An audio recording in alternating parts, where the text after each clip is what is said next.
Get the stream going and let people know we exist.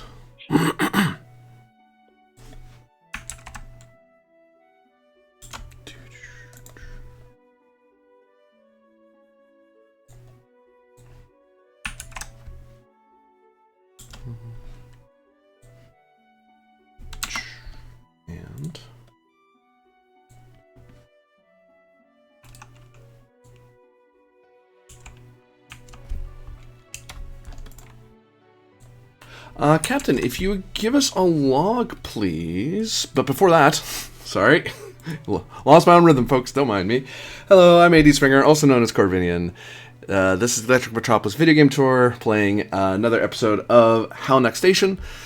As we go into trade secrets investigation, and yeah, we will let the captain of Halanak Station, the senior officer, set the stage for us. Captain's log. Stardate 60507.7. I've been adjusting to the station after a day of adjusting to the station and meeting with the presiding speaker and Taoxia. Interference is a strong word, but trying to gain information. Currently, we have an investigation into an asteroid base that was essentially launched at us from a coordinates we do have, and we have sent a team to actually try and gain some of that information and hopefully help settle the Parliament down. Fingers crossed that'll get them off our backs, or at least make a good impression. I've also ordered Ensign Ven and some of the new arrivals on a cultural and scientific outing around the station to try and get a better knowledge of the surroundings and get set in. Hopefully they should be up to speed within the next couple of days. Fingers crossed. And yeah, we'll find out where that goes for now. But for end log.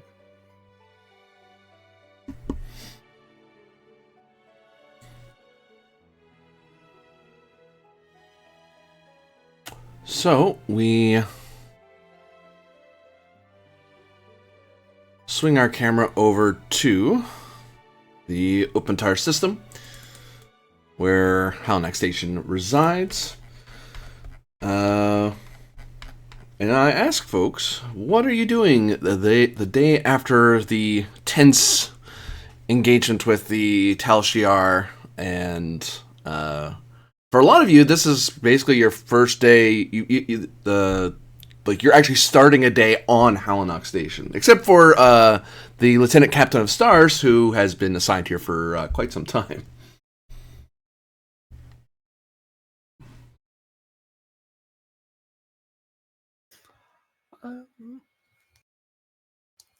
I think Penn would now officially on the station in his uniform would do the same as he did beforehand when he arrived, but in a more official capacity of going around, getting to know the different sectors of the station, key individuals, and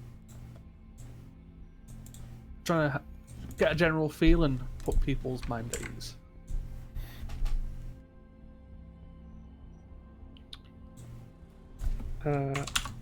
Haifa needs to create a very long and detailed list about exactly all the things that need to be rebuilt and redone on this station to bring it to her standards. Oh, actually reminds me, the ship diagnostic, good 8 hours of it are done, so it's at... Oh, well then I will be doing that later. I think you're down to You're down to 8 hours left for the diagnostic of the Da Vinci A to be done.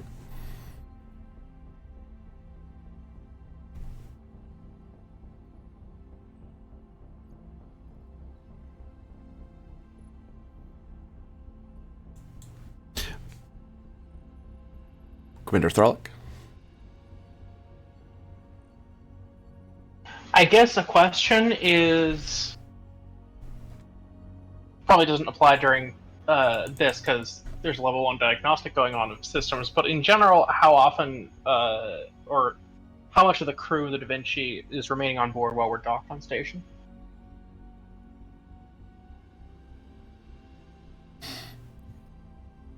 That's largely up to your discretion, really. Level 1 diagnostic, a lot of stuff shut down, so there's a good chunk of staff that just can't really do anything while Haifa's team's working on stuff.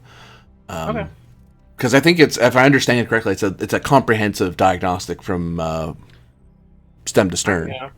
And I mean, I think, with science and medicine generally being the smallest parts of the crew, the engineering probably takes up 40% of the crew, right? 40 or 50%. Science and medicine are not the smallest parts of this crew. Like, our medicine department and our science department actually are stronger than our engineering department. Yeah. You have more con science officers and medical officers. And then they're the largest group, and then the other half of the ship's command staff, security staff, and engineering staff. So it's like 60-40. Yeah. Oh, then the ship is probably mostly deserted because it's mostly just engineering personnel on board, right? Yeah, no, I think that makes sense. I just wanted to get a sense for that before I figured out where Well, that was. engineering and security, but yeah. Yeah. And can I ask a question? Certainly. What was the name of the planet with the Sapphics cast engineers that we were supposed to go to a while ago now? The name is not known. You just know where it is. So if I pull up to sector map, Where it's supposed to go. Where the presiding speaker told the lieutenant captain and I to take the ship. We believe this is this is where the scientists who developed the rogue Sapphics cast were hiding out. yeah, Well, the actually a couple days ago, but yeah, sessions ago. the planet he told you about is also the same system from which you believe the rogue station came from.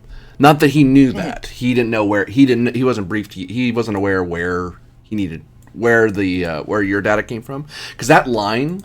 Sorry, I'll cut back. I cut away way too quick. That line was something that was discovered by the Da Vinci A through Ben. Okay. Whereas he's like, well, hey, that's where you need to go to find out about the researchers. So, like, It just so happened to be the same system. Yeah. Okay. Um, Just so happened. So, can I ask a question then? We were supposed to go then. Then, who was the one who ordered this full, what do you call it? Maintenance. We got level 1 diagnostic on the Da Vinci A. And was this planned beforehand? Because the Yes. timing is a little strange. It was planned beforehand. It was It done was by our planned chief and engineer authorized beforehand, yeah. because we had a malfunction with the jump drive. Mm, Didn't well, no, it even predates that. Yeah, it was. I Oh, it was. authorized that if we came into dock with the station and we did not have pressing need to go elsewhere, that we could begin level 1 diagnostic. And at the time that we began level 1 diagnostic, we did not have those orders, Okay. I believe. Yep. That's all well and good. Then I would just the lieutenant captain would just like to humbly request engineering expedite the process as best they can, because the longer we wait, the more time they have to clean house and remove any evidence we could find, and we've already waited quite a while. Sorry, mixing systems. Give me a minute. Insight, command difficulty of 1 for the lieutenant captain.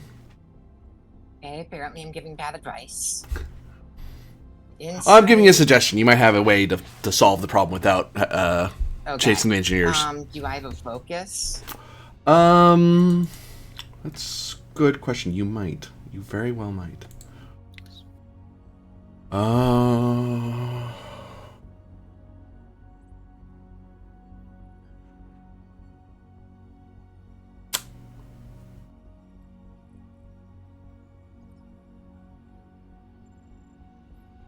I would take politics at a complication increase. It's related, but not dead on. Or FIS law. Either of those would make sense to me on a stretch. Do you see Diff 2 or Diff 3?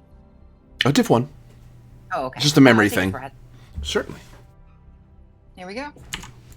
That's 3 momentum. All right. You recognize that you have shuttles that you can use and small craft that you could use for your mission.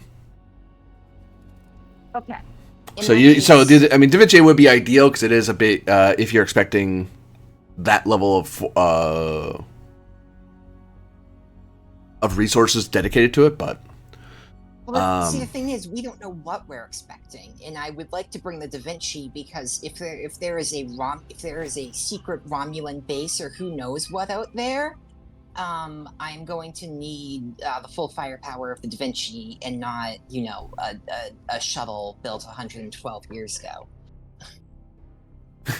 Very well. Just letting you know. So while I appreciate the suggestion, I am reiterating to the chief engineer that the Da Vinci needs to be fully operational as soon as she can. You'll get back. The Da Vinci will be back in service once the diagnostics are complete, and those diagnostics will be carried out to a very high Starfleet standard. Let me propose a solution then. Could I attempt to organize a team of FIS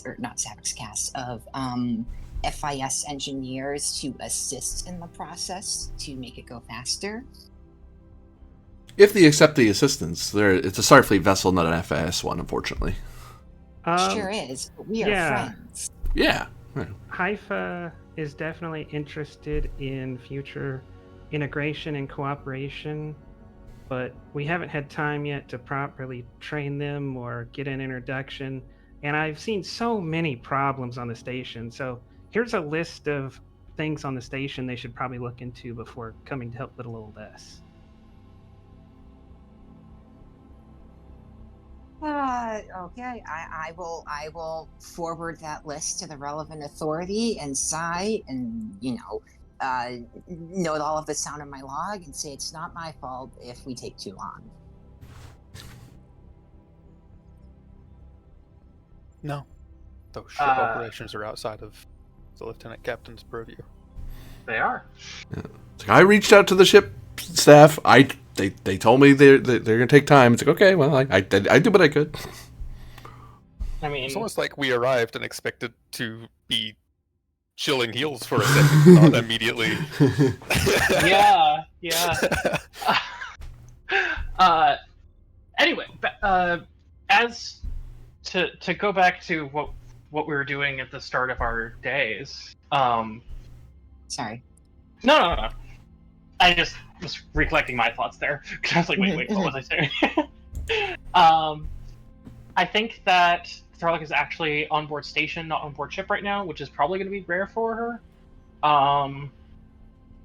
Getting like a breakfast of some form somewhere and just waiting for a status report to come in.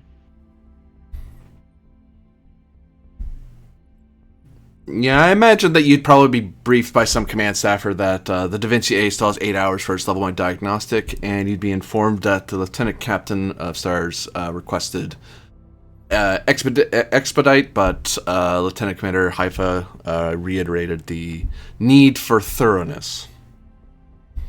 All right. I'll make a call to Serena then. Say, Lieutenant Captain, if you'd like to meet concerning the Da Vinci's departure at some point today.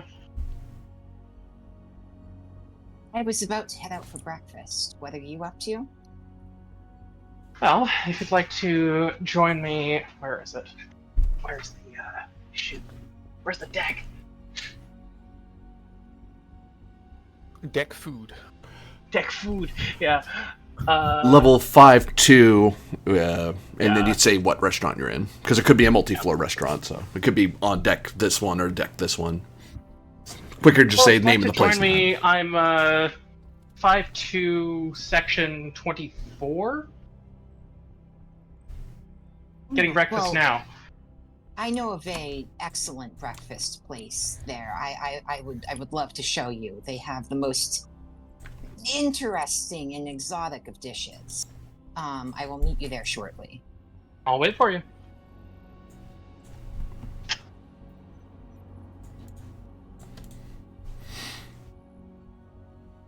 Lieutenant Captain?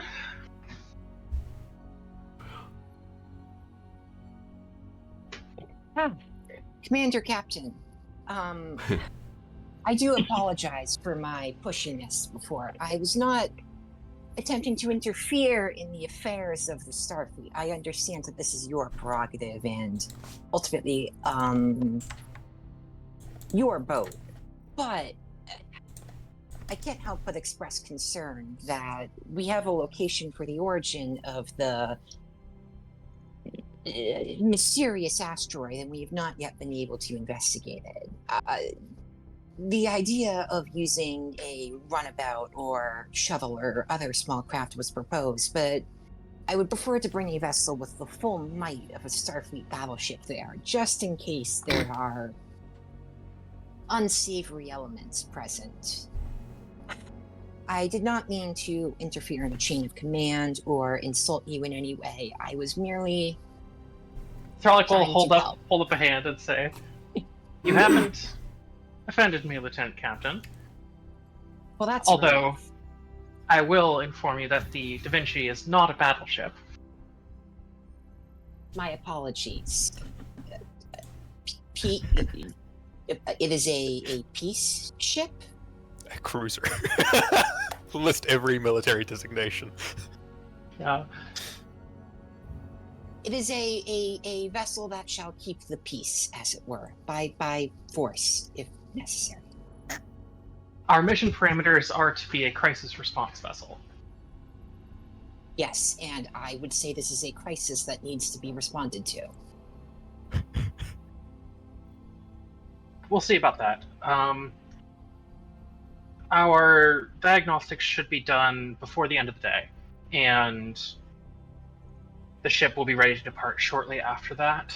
I don't want to rush things here, given that the Da Vinci is still a somewhat new vessel, and her crew is still becoming used to her.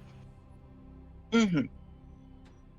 However, I believe that the delay in our departure should not pose a significant issue, honestly, given that it is an FIS member involved here.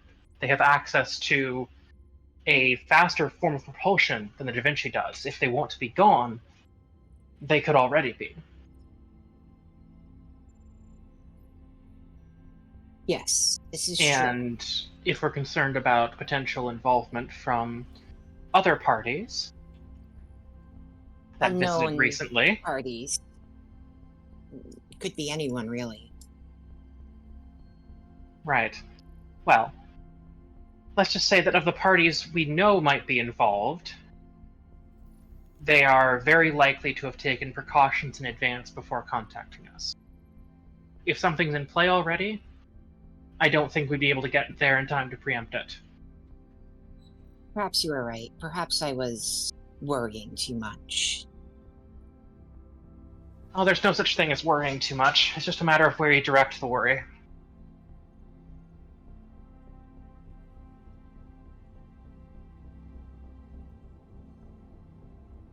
Now, I hear there's this new food available at this bar, a Hasperat. I've been told it comes from far to the galactic west of here.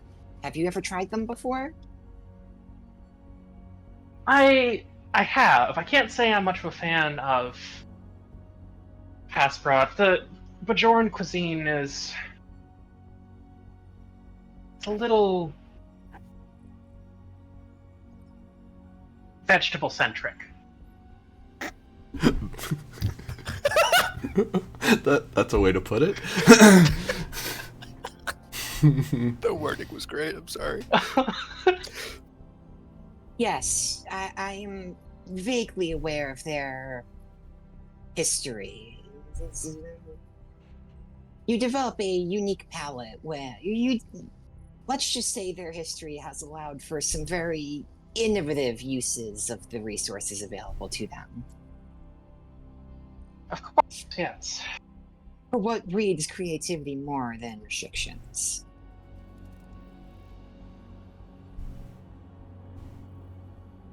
Well, they're not restricted now. Now, if it's not the Hasperat, what would you like here? Oh, let's see. What do they have?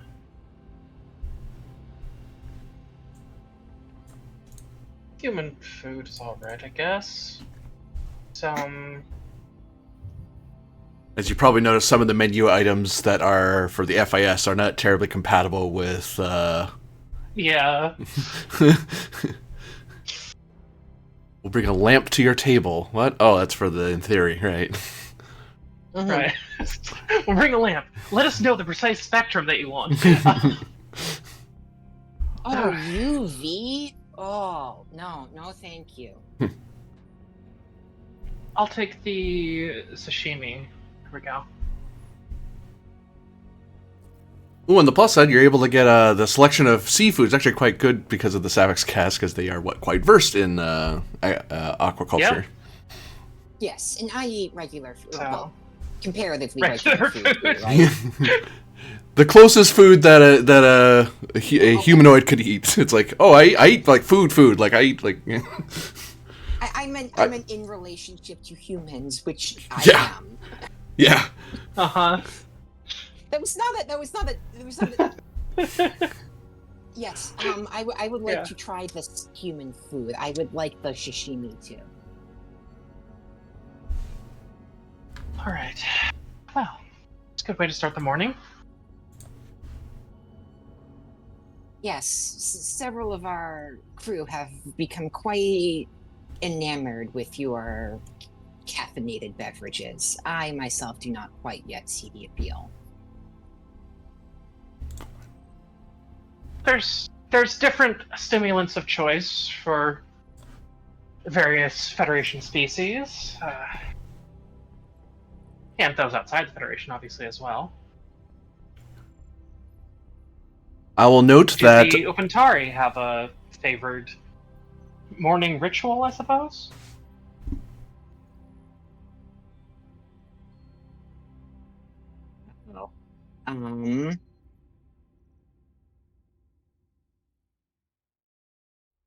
She kind of like frowns for a moment and says, "We are a very xenophilic and adaptable species. We don't have one morning ritual, but instead prefer to partake in many. I have experimented with everything from Klingon morning workouts to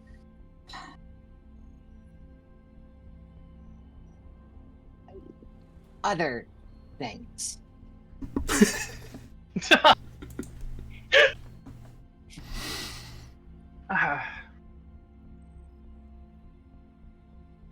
Well, the Cardassians have a interesting habit of hot fish juice in the morning. Hot fish? Hot fish juice. Oh, hot fish juice. Ah. I can't say I have tried that one before. Oh, let's see if the replicators have it. We've been trying to copy over as much Federation data as we can, although it's never quite as good. And the systems are so overloaded with so many possible recipes. It's never very good. If you'd like, you can read the complaint forums about why this or that dish is not up to standard. So you would recommend getting non-replicated food then? Well, so long as it has been prepared correctly. We all remember the incident with the caviar. Right.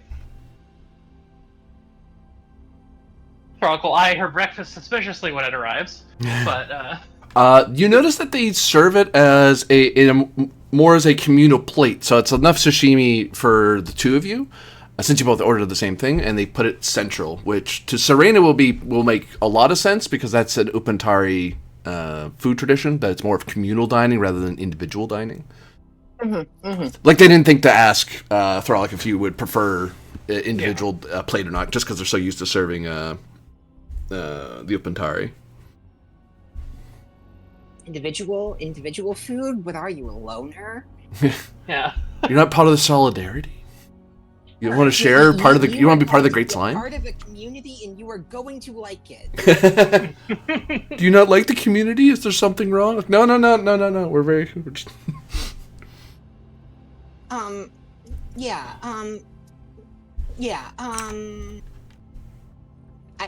You'll notice she kind of stops talking as she eats, as if she's in deep thought, and after a little bit, she'll eventually say, "May I ask a personal question?" Go ahead. Why did you, Commander Captain Thralic, accept assignment so far away from your Federation's core?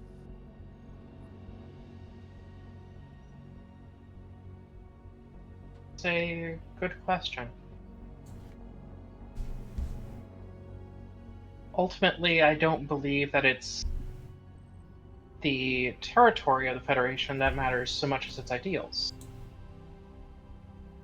And one of those ideals is cooperation with other species or other polities.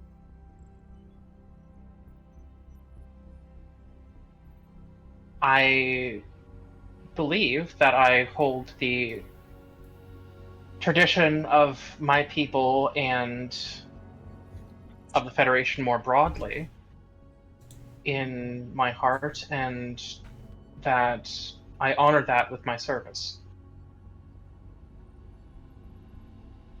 I see. Good answer. But do you ever get lonely at home? Or miss home?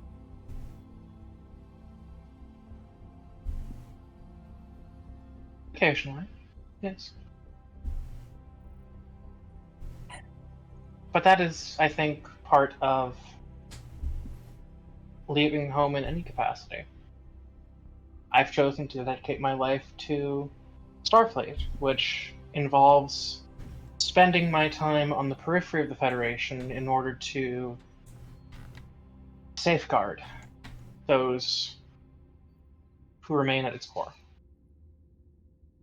whether territorially or ideologically. But surely your career will take a hit, not having a more prestigious assignment, we will say.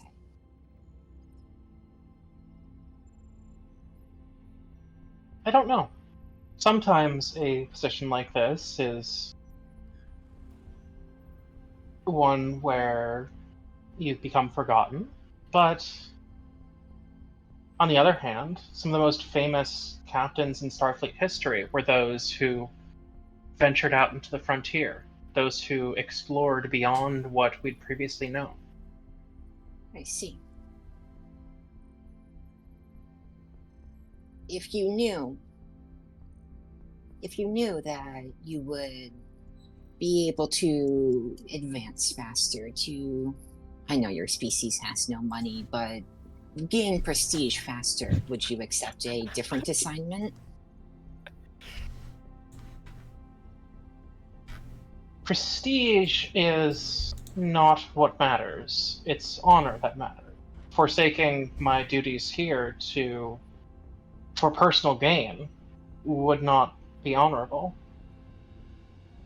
I see.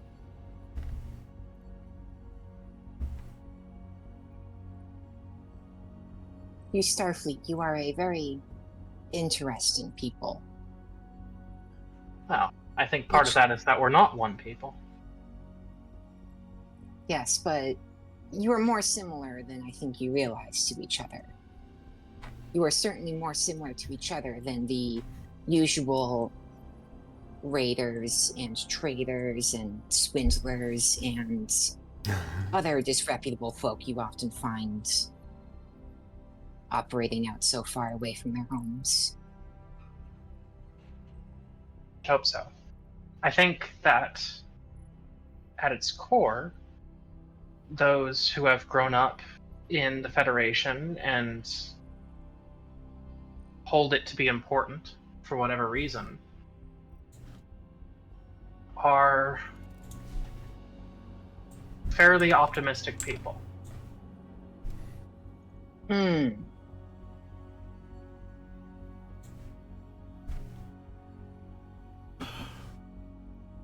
The server comes by and sets down a pad next to Serena, and to Thralic, it looks like one of the normal pads that they use here on station, but it has the function doesn't immediately jump at you right away. It looks odd, but to Serena, it's immediately, you know it because it's an everyday item to you. This pad is specifically a commercial exchange pad between, and you are basically being handed the bill for the food you have so far. I assume the way I pay is by connecting it to my digital funds account. Yeah, your unit credits. I mean, people can actually walk around with actual like physical money and sometimes they may need to especially if they go outside of the FIS. But if you're on Halanak station, it's on the computer. Like, you know, if someone really wants to, they can go to the bank and withdraw it. But you know, everyone just does it. We're in a modern age. We can digitize stuff. Yeah, what is it? The Dark Ages. I will pay for the both of us and say, it was good talking to you, Thralic. I hope we have a successful partnership. I hope so as well. And thank you for breakfast. This meal costs 2 momentum, by the way. Okay, fair enough. I random rolled to see how much the food cost, because in Halanak Station, things cost here. They actually do have a currency in the FIS. Yeah. How else would we, we're not post-scarcity. How else are we going to have a system of uniform exchange of goods and services? Yeah, like the Upantari could probably get away with post-scarcity, but it's the other two members of the FIS, like, they're still, like, getting used to the whole replicators and space travel and stuff. They only started getting that in the last century or so. Mm-hmm. Whereas the Upantari have had a lot more familiar with the tech, so they're a lot more comfortable with money. And the Upantari, being xenophilic, are like, okay, we'll match gate for gate. I love exchanging I love exchanging my coin for goods and services. How else would I learn about other, goods and services to exchange money for? Yeah, right. Okay.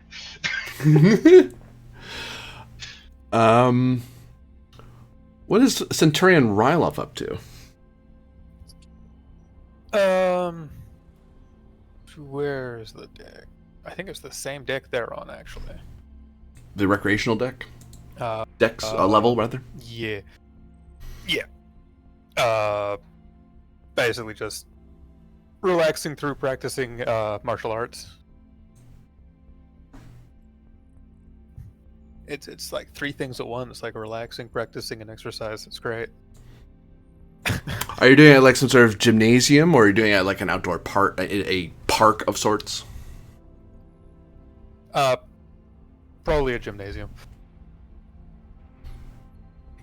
I'll note that when you get there, it's a rather wide open space that's kind of left open to the public, which a lot of the Da Vinci crew are taking, and some of the Halanak Federation crew are taking advantage of, because hey, we get to check out this new space and play various sports or work on this or that, or.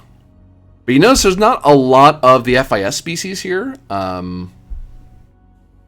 There's not the in theory as a light-based people don't really need to exercise much. I mean, if they do, they do it off station.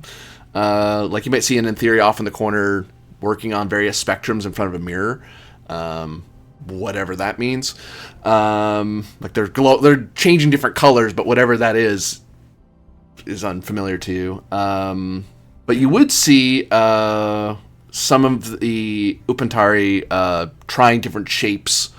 They change different colors, so it looks like they're exercising. But again, it seems to be more. The only one that's doing any sort of martial practice of any kind, similar to yours. Oh wait, actually, I'm wrong. I got that backwards.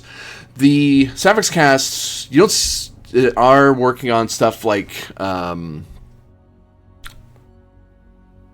using their plantoid pseudopods to, it looks sort of like wrestling. You do see them tumbling every so often, although because they're spherical, it's kind of hard to tell who's pinning the other, because that doesn't really make sense, especially when they're on dry land bumping around. So it's like two bushes fighting each other and you're not really sure who's winning.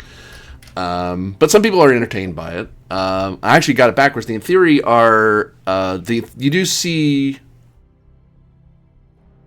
a couple of in theory running around the outside of the gym, or floating around, as it were, and it almost looks like they're shooting rays of light at each other.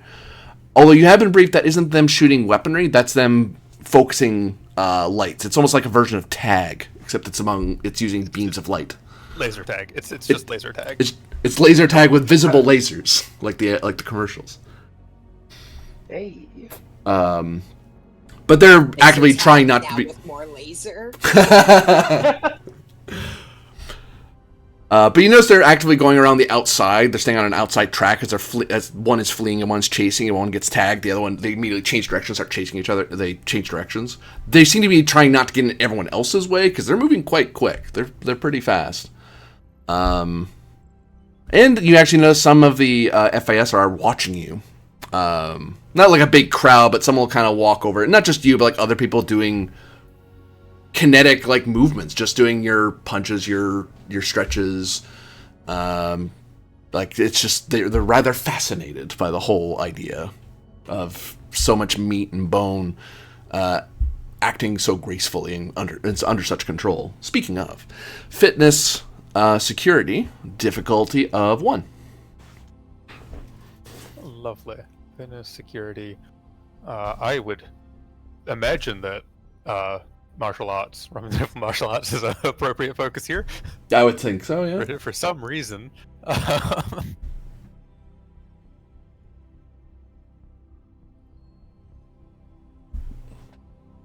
yeah, I'll give you a threat just for jiggles.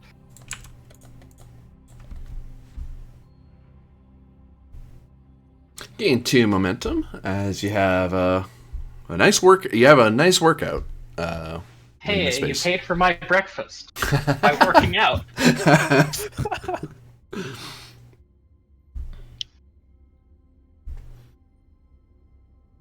Lovely.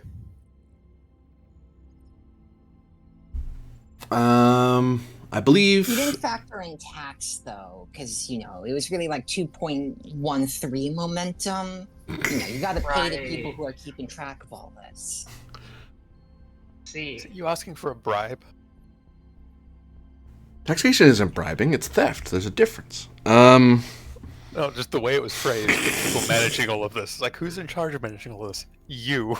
That sounds like you asking for a bribe. I don't work for the tax office. I know people who know.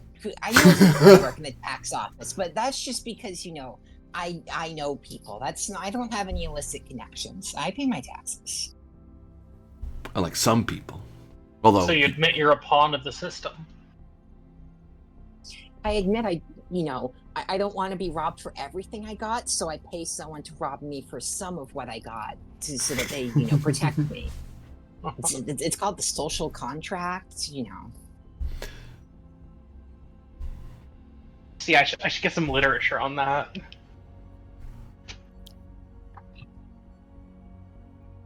So, we swing the camera back over to Haifa. I believe Haifa's working on the Da Vinci A still, or are you going to work on the station while your crew continues the diagnostic?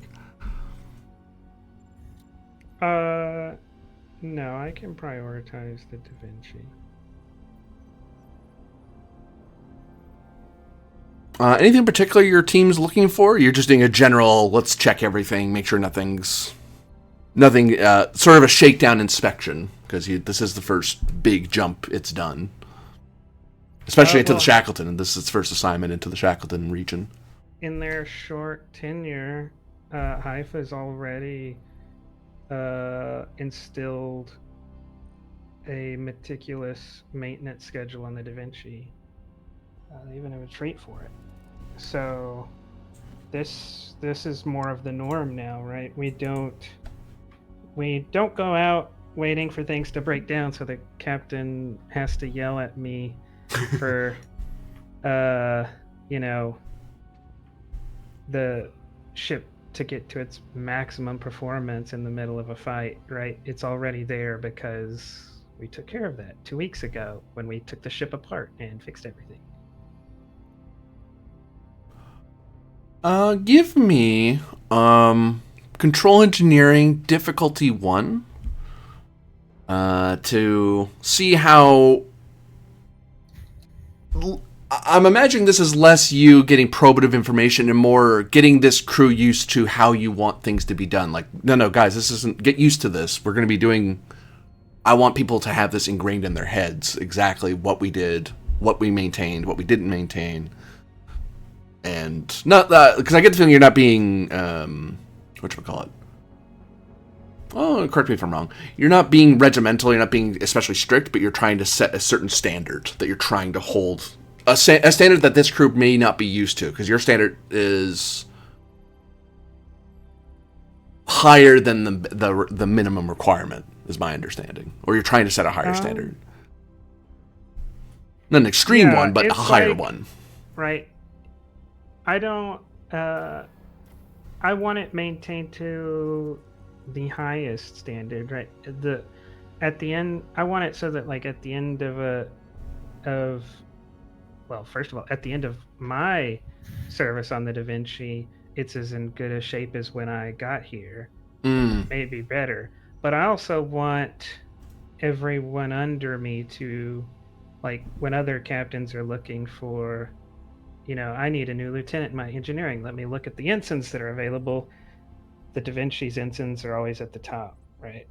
Always. And not because, right, we're promoting them, but like we're promoting them to the fleet, right? But because it is simply the most well-maintained and operating ship there is. I get you. But I will. I'd prefer to focus on that, but if there's also the opportunity, I will double check that our Romulan friends didn't have any fun with my computer core. Ooh, I will change it to reason, engineering, or security, difficulty 2.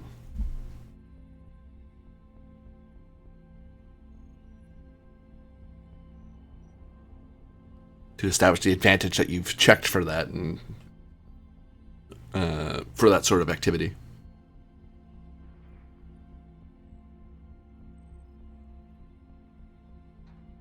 All right, focus on computers. Yep. Take a moment.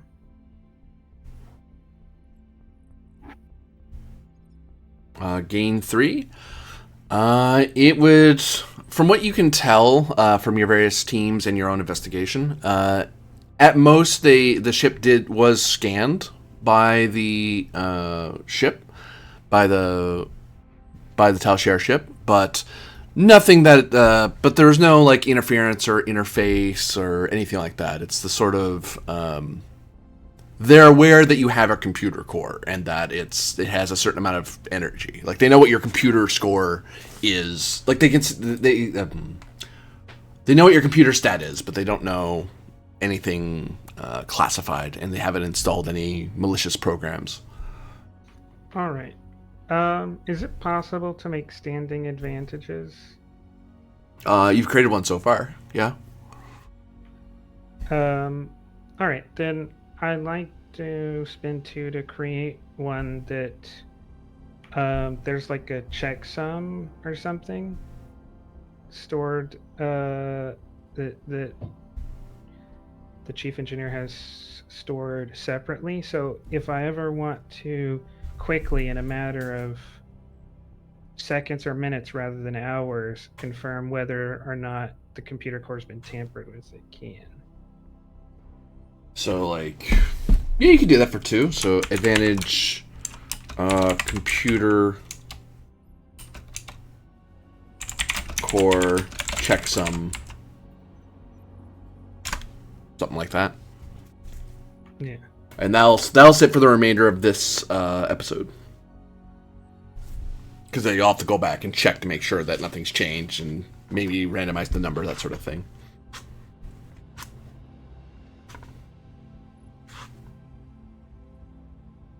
Yeah, but separate from that, I will. Yeah, it's not the just setting a new standard. It's setting the highest standard as far as engineering goes. Okay. Yeah, you're able to kind of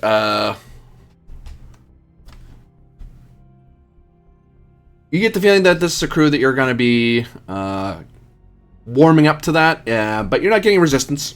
People are understanding what you're putting down, and especially on a new ship like the Avena class, you're getting a lot of people who are rather interested in the various new tech, and also getting used to your the advanced emergency crew holograms aboard as well. Who they're checking on. So part of it is also checking on the ship to make sure it's in tip-top shape, but also in the emergency holographic crew and making sure that their holographic matrices are well maintained and so on. That has got to be trippy because for us, that would be like you going into work and your boss is a human, right? But also there are just like these autonomous meat robots that walk around that aren't intelligent in the same way, right? Yeah. It is a very weird situation because, yeah. What's Naipa's feeling on our advanced emergency crew holograms? It's like if you went to work and like the forklift and the crane and all of the equipment was made out of human flesh and not out of metal. Mm-hmm.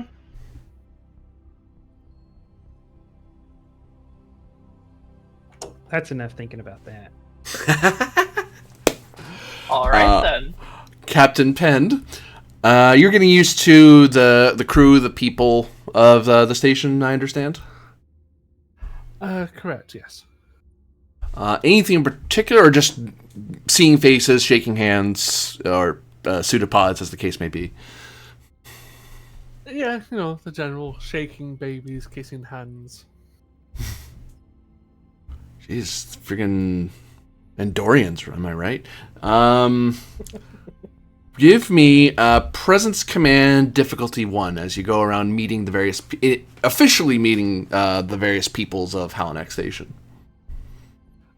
Take a threat. Certainly. Focus in diplomacy? Yeah, I'd say so.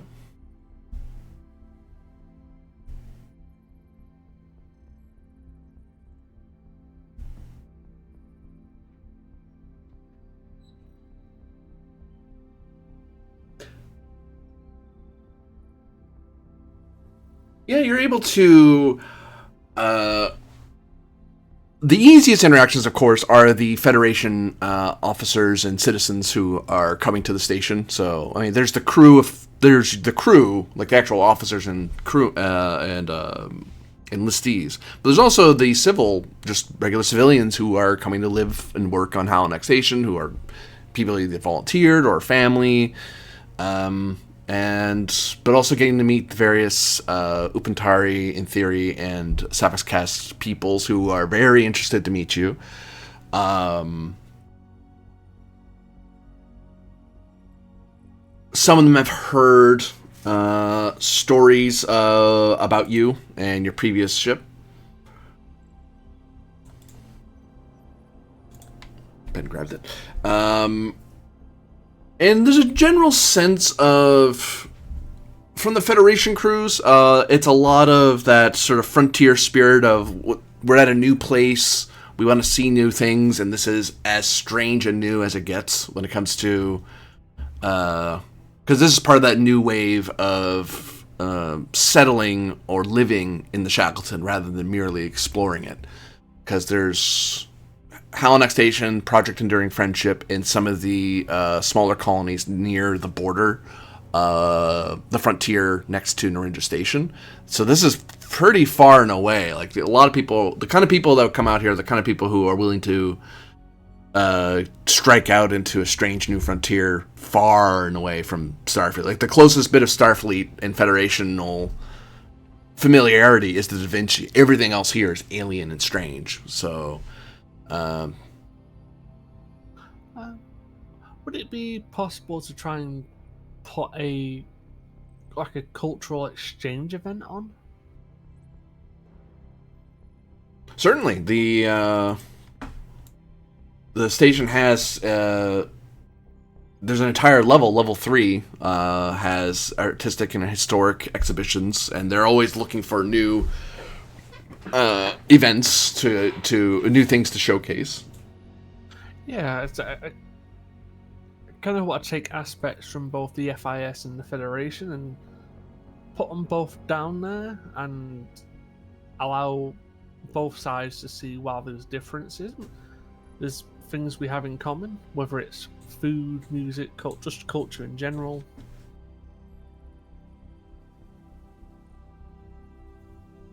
Yeah, you get the ball rolling on that. There'll be some minor changes that you're able to get, just like, hey, you hear someone who's a painter or a sculptor go, hey, would you mind showcasing something, or would you mind doing something, or would you mind showing us, that sort of thing. So there's like mini exhibitions I'll start just from you as the station commander going, hey, here's a cool idea, I think you should do it. And they'll probably go do it, because there's like several decks worth of space that's purely for that.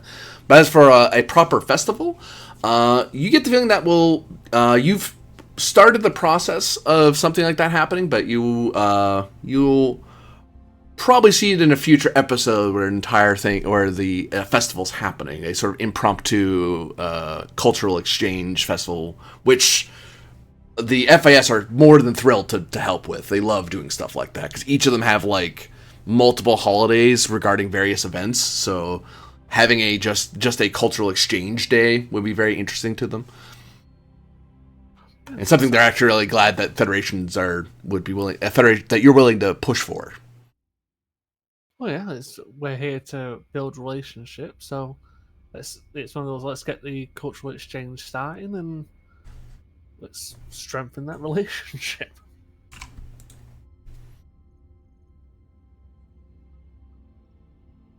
So the first hour of your day comes and goes, crew. What do you do after your morning activities? Do I have any reports I need to go over? There's a lot of routine stuff you'd have in front of you. Just basically crew settling in, Da Vinci people getting some temporary housing here on station. Like, they'll mostly be on Da Vinci when they're on assignment, but this is a garrison ship, so they'll want to have somewhere to, especially with the rather thorough maintenance schedule. There's going to be times where the engineer's going to want people to get out of the room. I need to look at stuff. So they find places on station.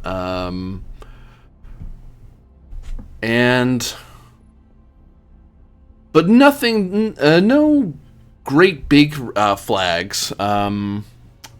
Actually, give me insight command difficulty of 2 to see if there's anything. There may be something in there that may be of interest to you or of concern to you.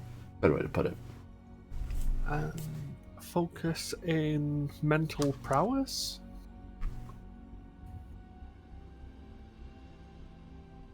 I'll take it, yeah.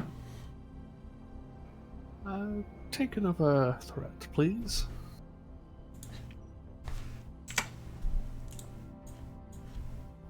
An elfish.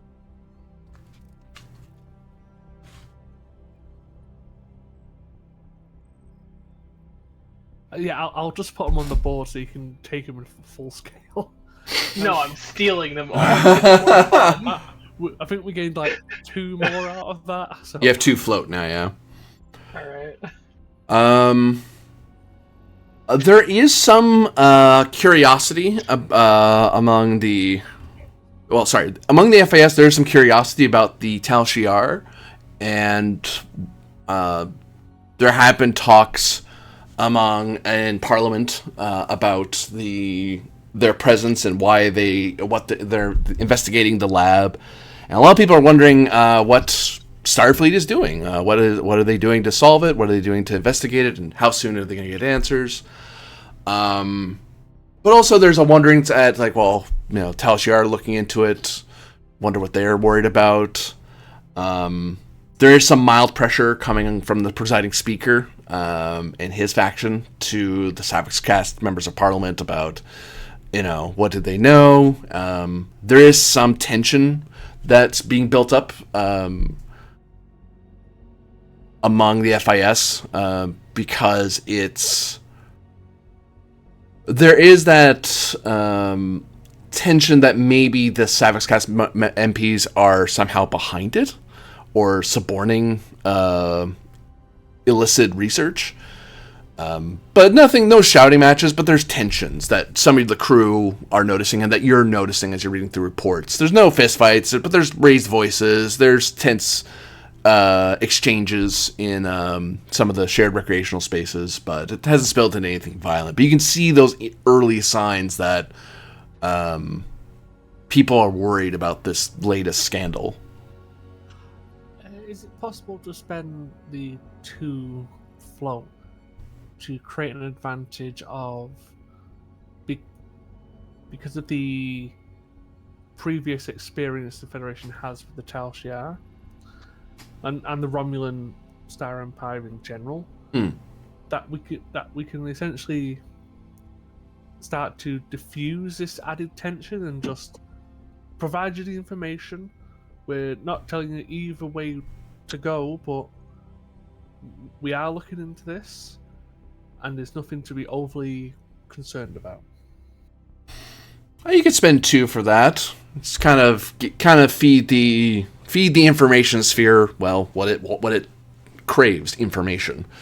The idea that they have some familiarity that this isn't what the Tal Shiar's part may or may not be, and the fact that yes, the command staff is looking into the matter.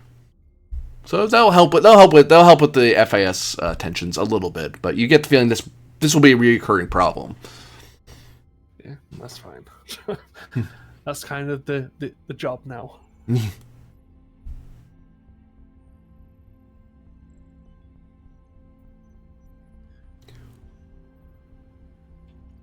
What are the rest of you up to at the following? Are you guys going to be with the following hour of the day as you've just went through the first hour of your morning, working out and doing some, having your meeting and having your early investigations on the Da Vinci?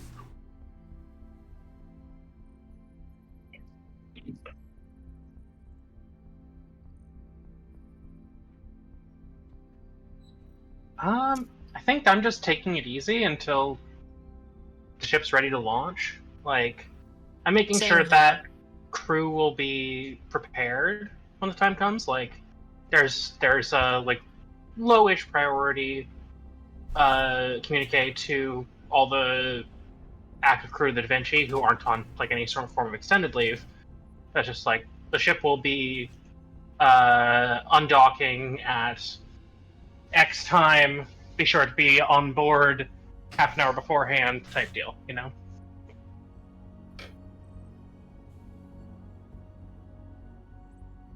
Actually, could I prepare a team of Steel Fleet officers to, upon our journey to the planet, like have like a detachment of officers who will serve as observers for like every major department, like engineering observers, medical observers, like a team to examine the bridge. That way they can like see how the Starfleet does things during a active mission. Essentially like riding shotgun with a cop, only, you know. A ride along sort of thing, a liaison, a Yeah. sort of a single use, a liaison assignment basically, or a shadow assignment. Yeah, well, I don't want them to do anything or get in the way. I just want them to like watch and observe and learn.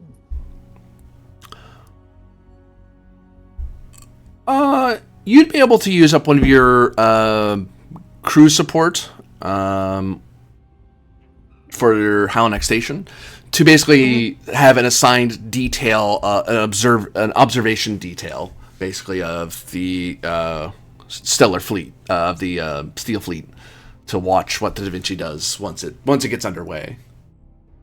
But basically, you can have that set aside, that you have people already being picked out for the assignment by the time it launches. Sounds good. And you know, I'm not endorsing bribery or anything, but like if people have given me impressive rewards in the past, I would like to be able to reward them. Or like, you know, if they've been nice and gifted me things before, I would like to be able to gift them something back. You know. Well, yeah, the Opatari have a very rich gift culture, really. It's just polite to give each other gifts all the time for various reasons. And this is a gift of sorts. It's, you know, do you know how much prestige and clout and fame you will have if you are one of the people who got to see the Starfleet in action for the first time?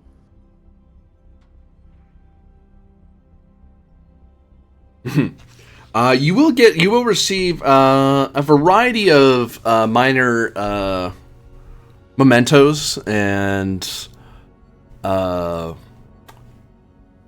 I say trivial artifacts, which is another way of saying tourist tat, that they get from that some of the FAS crew have gotten from the Federation civilians that have come aboard. So like, oh, we found this. We thought you might find this interesting, or we found that. So you have like a small collection of sent to your quarters or into personal storage if you don't want to clutter your quarters with it. But various small items from across the Federation, but that range from a baseball to a bottle of wine to in one case, a rather interesting desert plant known as a cactus. Apparently, it's from Earth. Ooh, it's very prickly and solid. I will proudly display the cactus in my display case. Can I like formalize and get a display case in my office of knickknacks that I've acquired, you know, from various peoples about the Federation stuff? Have like an area set up for it, yeah. Mm-hmm. Easily done. Yeah, I you know, I'm not. It's not hoarding yet. I am very interested Right, in you the said Starfleet in the Federation, and I would like to express my interest and enthusiasm by having a very impressive display of things to show off with. You know. A personal cultural extravaganza. Oh. Mm-hmm.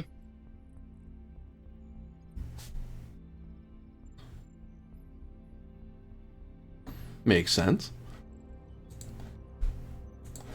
So you're up to that.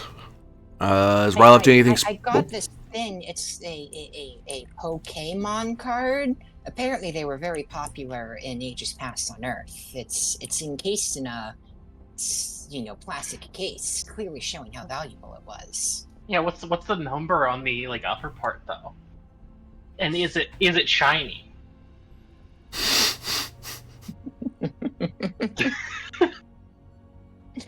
Yeah, that last card. Shut the fuck up, calling me out.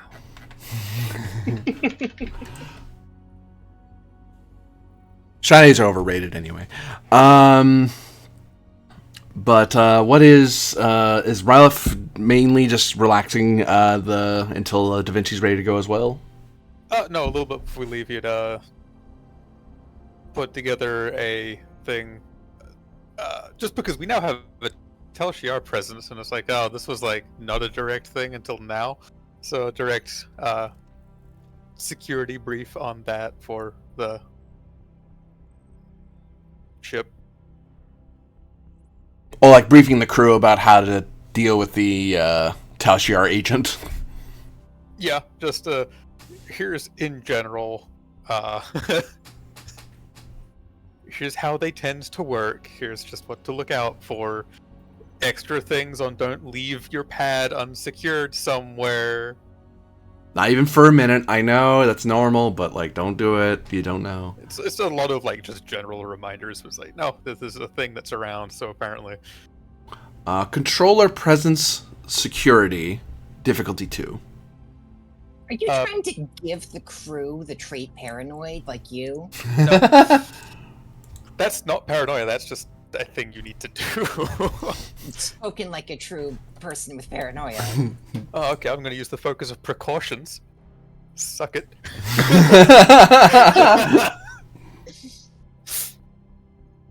What difficulty did you say again? Sorry. 2. That said, I do still have the trait of paranoid. A complication increase. Okay.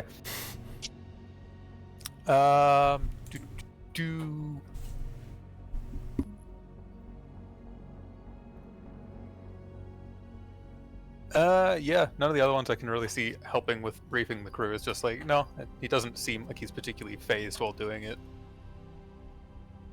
By inscrutable and whatnot. Like, I'll give you a threat. And might as well do 2 momentum as well, because we've got 6. And I can reroll that. Okay.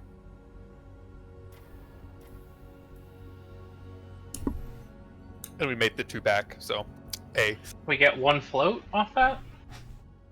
That was a diff 3. Okay. Diff Right? 2. You said diff 3? Diff 2 complication increase. Right. Duh. Me smart. So yeah, we've got a float then. Look at that. I made it back and some. Anything you want to do with that float, as you are able to get your crew up to date on the latest? We'll just brief them on how to be extra careful around a active, known spy that's going to be anywhere near the ship. Yeah, this is not like it's just, oh, this is just an officer like Rylov himself is. No, it's like this guy is actually part of an intelligence agency. That's his job. Like even if he's an analyst, that doesn't mean he's not going to. If you give him free intel, he's probably going to take it. Like don't make it easy for him. Especially as an analyst, he might actually be able to put things together.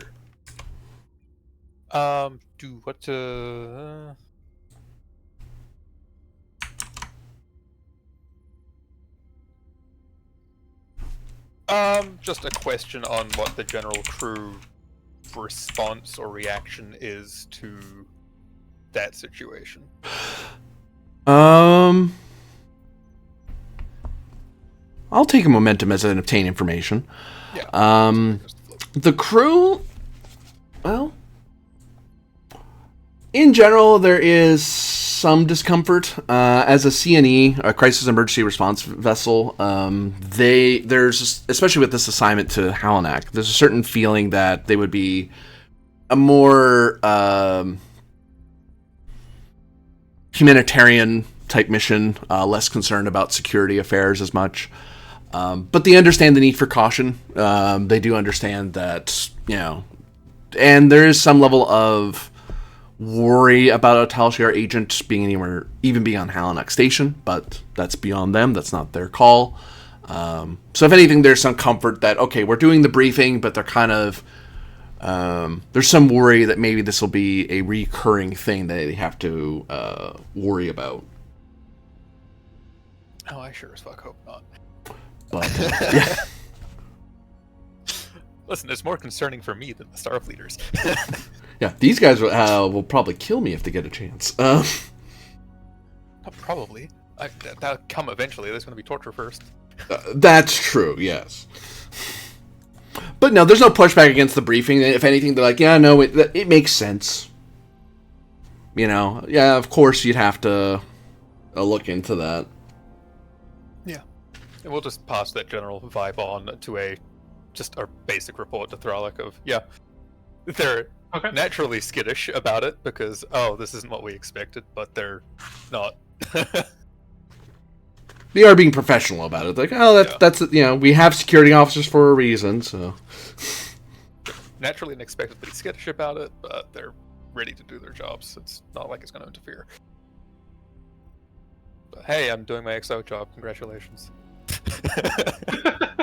Congratulations. Wonderful. Hey, if it happens to interfere with what he's doing, then that's also a bonus. Yeah.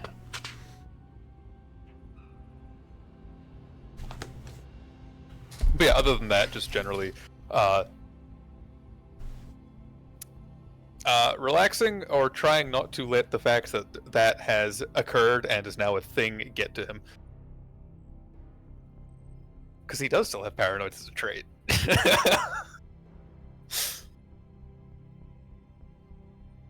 And Haifa, I imagine, are you doing anything other than the diagnostic on the Da Vinci?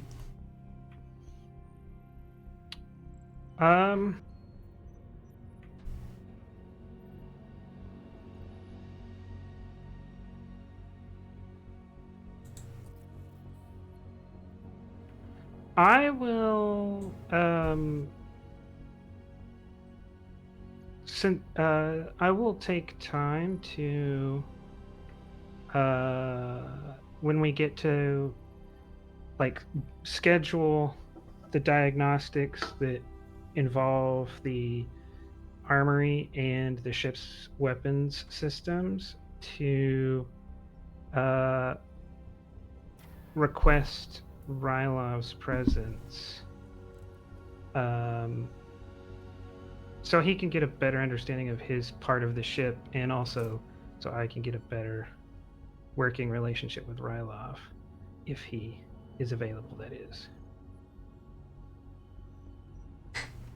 Basically bring along the XO to look at the armory and... Well, he's also the...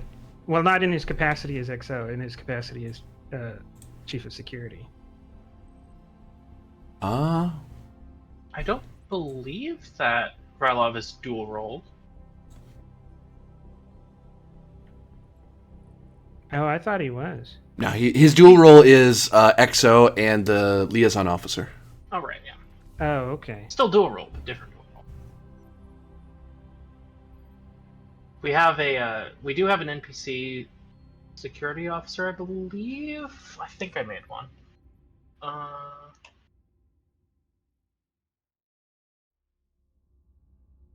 Yep, we have Lieutenant Arias.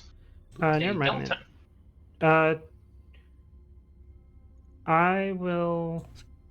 If the crew look like they are handling it, and I can come back and check on them later, I will also run the same check on the station's computer.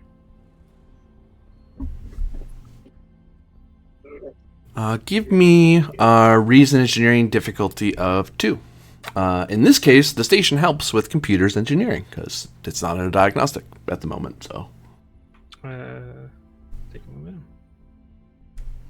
-1 momentum, and the ship rolls computers engineering. The ship or the station, sorry? Station, sorry.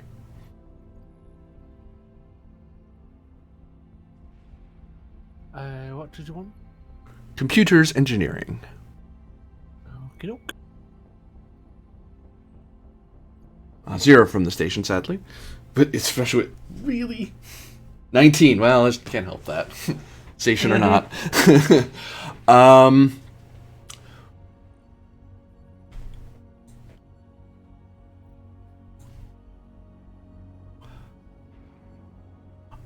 It would seem that when you look through the Halanak Station's computer core, although it uses a older model style of computing, like it takes up a lot more space than yours does. But it's like there's good chunks of some of the decks of the station rather, that are dedicated just for the computer. Computer cores are usually pretty big, even on Starfleet vessels, but on Halanak Station they're even bigger because we're talking their level of miniaturization isn't quite as good as the Federation's. That said, they have dedicated a significant portion of their station to equate to a computer's 11. So it's actually a fairly despite its older tech, it's actually fairly advanced. If this were in the motion picture era or the TOS era, this would be cutting edge tech to them. But it's still somewhat out. It's not as efficient as it could be. It could be better. It could take up less space if they were using Federation models. But the FAS computer core seems rather secure, and there seems to be various protocols in place to prevent incursions. And they actually seem to have their engineering staff, for the most part, are observing you. They're not of too much help because they're not sure, mainly because they don't know what you're looking for. Like they'll point out where this is or where that is, but you're the one leading the charge looking for Tal Shiar interference and reprogramming. Thankfully, you find none. You get the same result as the Da Vinci in that they scanned the station, so they know how capable it is. They know what you know. In that sense, but they don't have any sort of special access or intimate knowledge of how the computer core system works beyond what the free information sphere freely admits.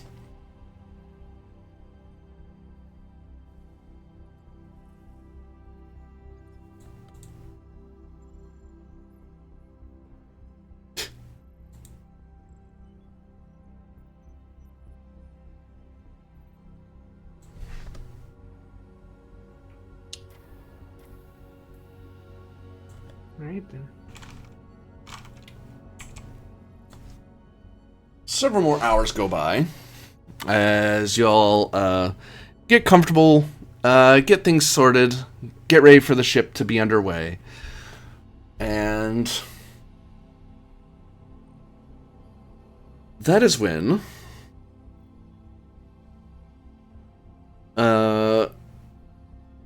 Serena, you are called to station operations.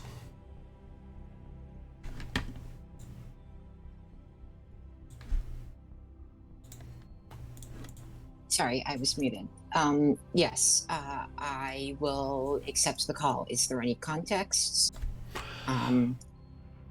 They believe there's something important that you need to be made aware of. And they're not sure they want... They oh, wait, what am I doing? They don't have to call you up there. Friggin' QEC. They can talk over... The communicator's secure. So they just simply tell you that...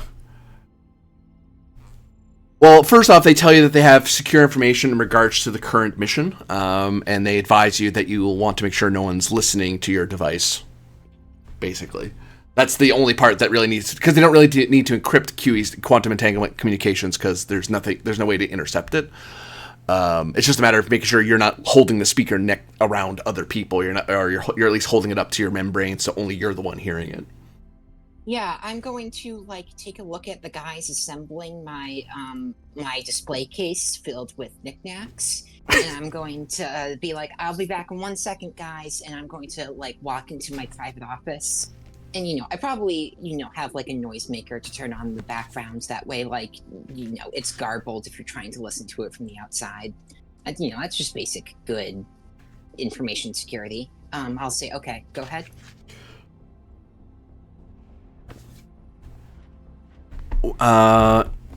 We have reports from some traveling freighter captains that they noted some movement of ships toward the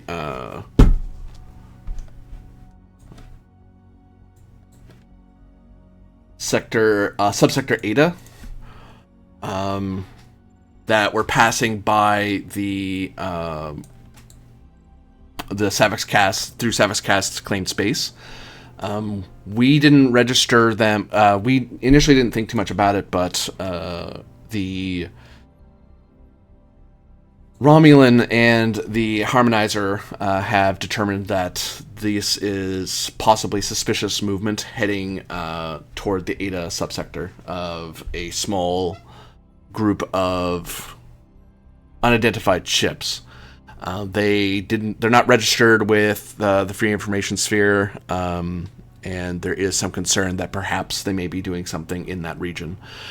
From what little contact they have, we believe that they aren't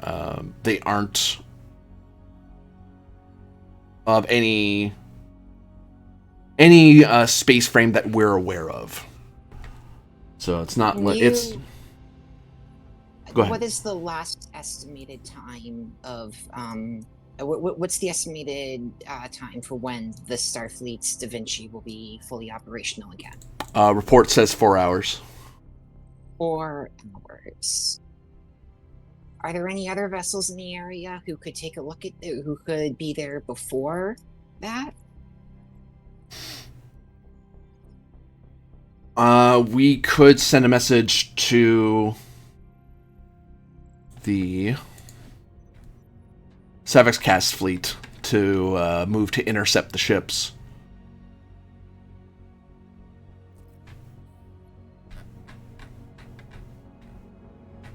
And I forgot the name of them. If we move too quickly, we may just startle them and lose the hunt before it began. Monitor them for now. Let me know if the situation changes. Lieutenant Captain, the problem is we have no eyes on right now. The only reason we know about it at all is because some freighter captains mentioned it to us. Yes, we were told. Oh no! We didn't communicate it clearly enough. Let me go communicate with a certain Starfleet officer. I will report back to you shortly. And I would like to go talk to. I would like to go on board the Da Vinci, where I presume the lieutenant commander is, and I would like to just go talk to her directly. Or find the chief engineer. The chief engineer. That's what I meant. So, whoop. Where would Serena find Haifa on the ship? Probably run into each other getting onto the airlock to go into the ship, because I didn't spend the last 4 hours on the ship. But I was probably headed back there, so. Oh, so as Serena's heading over to the ship, you meet at the. You're pulled into the dry dock, right? For the Da Vinci? Yeah. Yes. So you're actually you're meeting like in a corridor in one of the major. I take that back. Because the dry dock has the lab in it, right? You can have more than one thing in the dry dock. Okay, then yes. Yeah, so you're actually in one of the long corridors that's a very secure. It's a dedicated corridor just to the Da Vinci, where you run into each other. Oh, Lieutenant Captain. Lieutenant Commander. What a funny surprise seeing you here. I was actually looking for you. Oh. How are repairs going? 4 hours remaining. And GM, I assume if we did systems sequentially, that means one system is currently disabled? Yeah, you probably wouldn't need. Yeah, you wouldn't need to shut them all off simultaneously. I don't think you'd want to have them shut down in sequence. So do you want me to choose, or do you want to roll what the system down is? We'll say that the current system down is 1, 2, 3, 4, 5. Science is currently down. Science. That's department. Sensors. Is a 1, 2, 3, 4. What I roll? Roll 5. 1, 2, 3, 4. Weapons are down actually. Okay. Oh, we don't need those. Yeah. I mean, The Captain Frolic told us it was a peace ship herself. So. Yeah. So 4 hours remaining. Well, you said Currently, that. we have the. They've just finished with the exterior phaser couplings, but we still have the entire torpedo assembly and main power transfer for the phasers to inspect. Yes, that sounds like a big project indeed. It is. I do not want to press, and I do not want to hover. But I'm going to. But That's good, because only Commander Thralic or Centurion Ralab could do that. never before in my life have I understood my mother quite like right now. But very urgent news has come up again. Unidentified ships are operating deep within our space again. And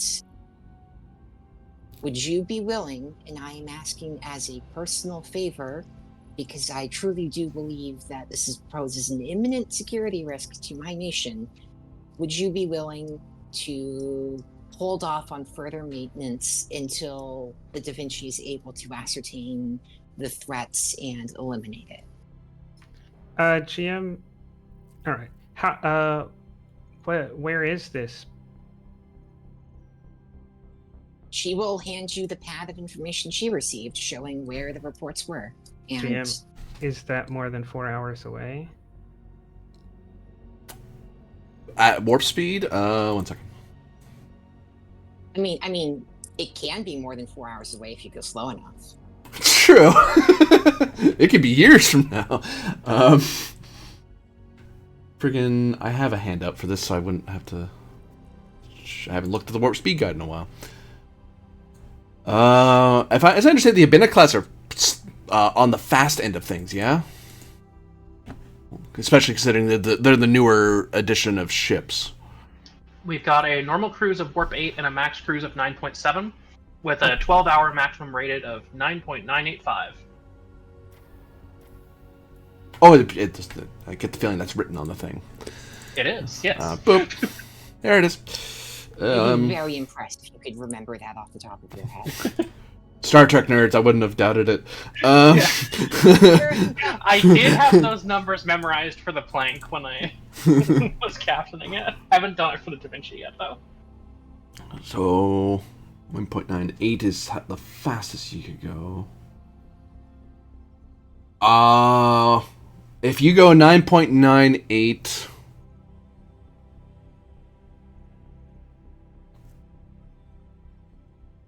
you could be there within 12... Actually, you would get there within 12 hours.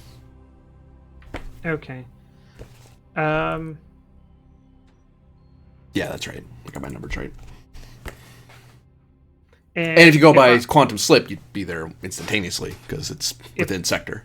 If I wanted to cancel the diagnostic, how quickly could we get everything put together? Because I assume 4 hours, right? That's if I want to finish it and get the results, right? Right. So how long does it take if I want to cancel it?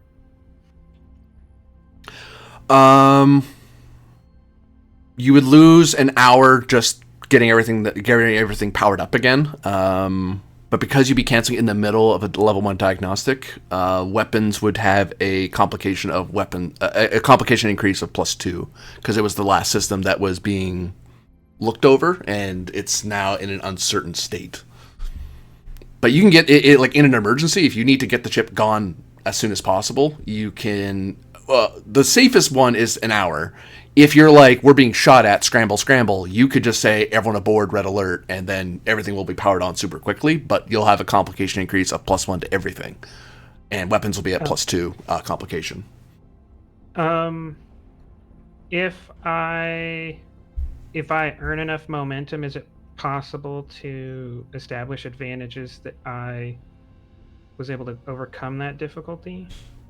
Like you're kind of waiting to be given the big emergency button. The ship is meticulously maintained. I have records on exactly what state everything should be up on, right? So it's one of those, I know what's wrong, don't worry, I have something might be broken. Don't worry about it, there's a guy sitting right next to it. I already know what might break before it breaks. Yeah. Yeah, you could do, let's call this. So, yeah, I'll say it can be done. You'll need permission from Commander Thralic to use the ship, but in an hour we'll be ready in an hour. We'll be at your destination in an hour and 5 minutes. And while you're figuring out the task, yeah, I'll hit my comm badge and say, you know, all the heads of the engineering sections to meet me for on a urgent matter and get started.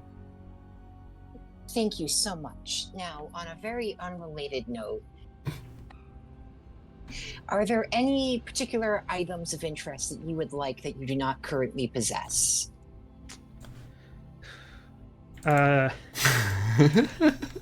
Haifa says, yeah, a secure connection to a Romulan warship's computer. Other than that, no?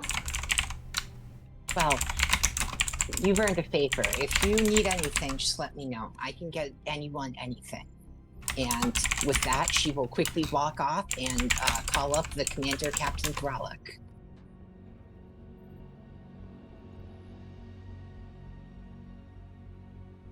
Thralic here. Commander Captain, an urgent security matter has emerged near Savik's cast base. Several unidentified vessels are operating inside our borders again. I must humbly request, I have just spoken to your chief engineer. She says that she could be ready to go within an hour, and we could be there within an hour and 5 minutes total. I humbly request your permission for the ship to cancel its current maintenance orders and leave immediately to handle the situation. Until we know more, anything could be out there. It could be an invasion, it could be more Romulans, it could be anything. But needless to say, it's urgent. It's a very urgent situation. Very, very, very urgent. I'll be there momentarily, Lieutenant Captain. Thank you. Thank you for... Yes, this is very urgent. Thank you. And she'll cut the call. If you had that conversation while Haifa's... Yeah, then... If Thralic's approved it, then I might call Yellow Alert, right, to get all the crew back now. Thralic didn't quite approve it. She said, I will be there. Oh, Make okay. of that what you will.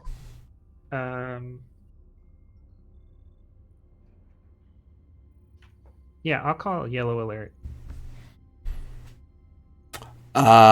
Centurion Raloff, you are alerted by Da Vinci operations that Da Vinci's at Yellow Alert, all hands back to stations.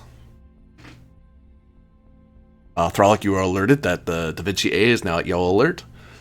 Captain Penn, you are alerted that Da Vinci has gone to Yellow Alert. They obviously haven't turned on their shields because they're still docked, but they seem to be... everyone's basically dropping everything and scrambling back to the Da Vinci. Have they given a report to why they've gone to Yellow Alert? They sure didn't. The only thing that would be on record is that currently is that Lieutenant Commander Haifa has ordered the Yellow Alert. Okay. I mean, I think I would have explained enough, right?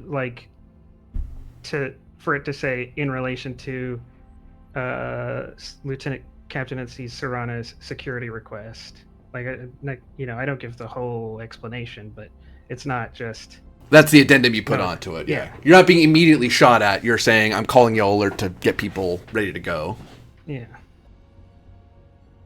So yeah, you'd probably see a little extra addendum that Haifa would have added, because I imagine Haifa would have said Yellow Alert to the computer to get it to automatically start yelling at everybody, and then you grab a pad and start typing out something, because there's going to be several officers above you who are going to be like, "Why'd you call Yellow? Hold on, I'm already writing the report." Unlike the XO or the captain, I'm immediately aware that although it can be done, I have to justify it. Right? They don't have to justify it. I have to justify it.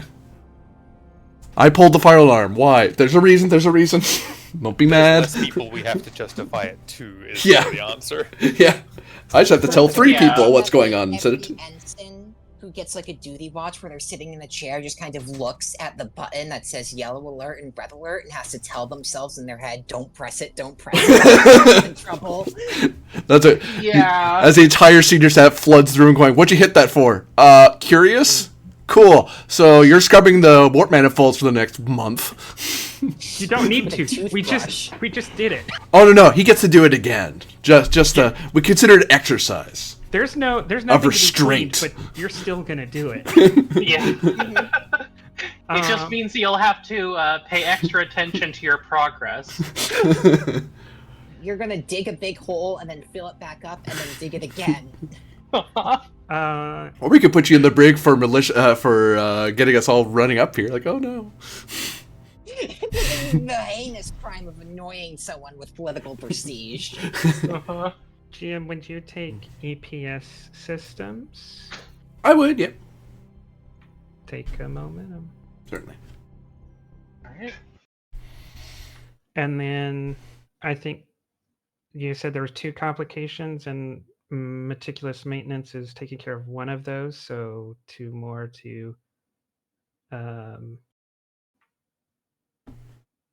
to say that I had, my second in command, the second and the head of engineering, meticulously checking over every time someone said they completed a task. I'll take that, yeah.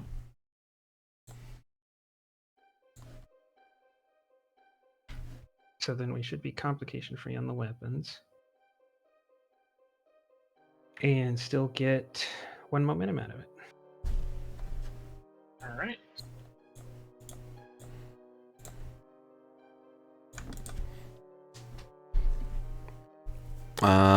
So Throllic's heading over to speak with Serena in the corridor or on the ship? Where are you two? I was heading to the corridor, but now a Yellow Alert has been called, so I'm heading to the bridge of my ship. I guess upon hearing the Yellow Alert be called, I will also go to the bridge. Yes. Yeah. Ryloff, I presume you're heading off to the bridge of that ship as well? Yeah. Hold on. What is Penn doing now that there's a report as to what's going on over on the Da Vinci? I'd be asked to be piped into the conversation, but I'd probably be in ops trying to gather information and, if possible, pass it on to the Da Vinci.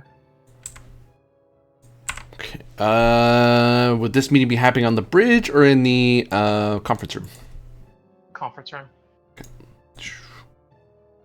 Too big. Actually, you're big enough. Whatever. Duh. Actually, seat yourselves because that table's weird. Table is weird. I think I'll call that. And we'll put Penned as in he's piked in. That's part of the bridge. Oh, he's on the computer screen like the Doctor in Voyager. Yeah. Yeah. So, is this after the hour, or this is at the start of the hour? This is during the hour, so you're probably you probably have pad in hand, talking to people.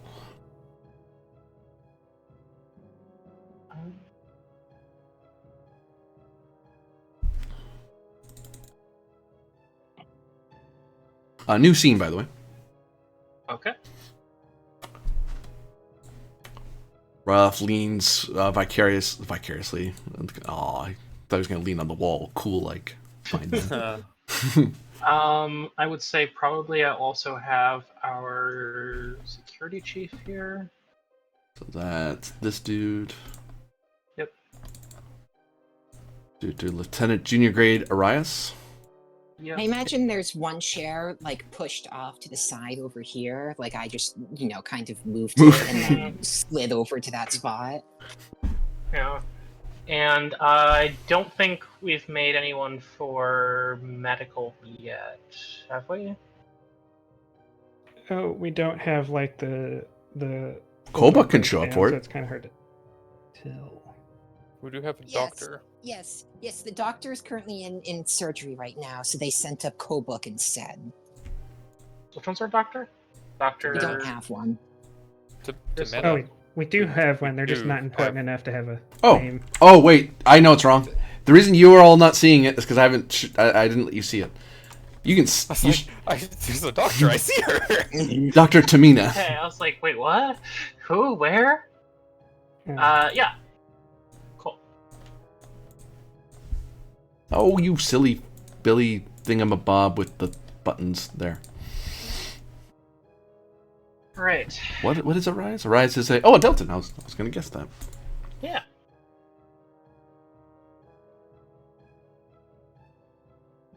Right. So all Yeah. bald people are Deltons. I mean, Yes. you said it, Well- not me. No, but it does say Delton on his sheet. Not all bald people are Deltons, but all Deltons are bald. Correct. It's like something about squares and rectangles. There we go. Right. Say, Lieutenant Captain of the Stars, Serana, would you please brief us on your government's information and their request? Right, yes, of course. Thank you everyone for coming here. Thank you, Lieutenant Commander Haifa, for referring us to Yellow Alert, and I'm going to I imagine like Pend gets like minimized on the screen and put into the corner, and like up shows the map of the. She pulls up the map and says, "In this sector of space, we've detected an unknown fleet. This fleet is too big a word. An unknown collection of vessels. We don't know how many they are. They don't match any known star frames to the FIS." We were informed of them by private trade ships. They have not been flagged by any of our civil authorities, which means they are completely unregistered. This could be anything from a simple mishap to a full-on invasion fleet. The sooner we respond here, the sooner we can ascertain the gravity of the situation. The GM would have to point out the sector, I think over here-ish. Okay, yeah. There it is.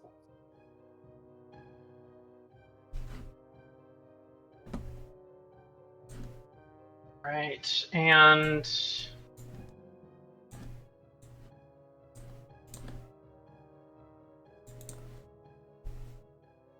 the arrow is representing their movement? Yep.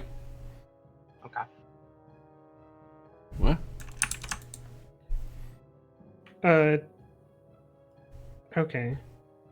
Do you have did the trade ships report on their speed? Give me, folks, reason plus con difficulty of 2, assisted by either station or ship's computers con.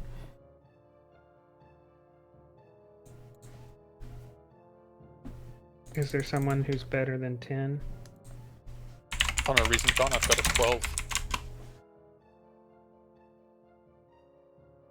12. Also got a 12. I've got a 15. Well, yeah, your former con officer over here with a good con score. Sorry, 14. Oh. I'll spend a medal to make that a difficulty 1 because it's a con task. You Roger. want a medal from this? Does that mean the station's helping since it's pinned rolling? And he's I would say on so, two? yeah. Okay. Focus in strategy and tactics.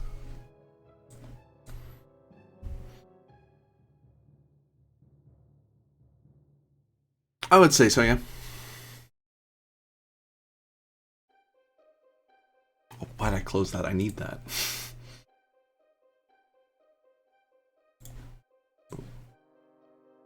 I'll just roll the 2.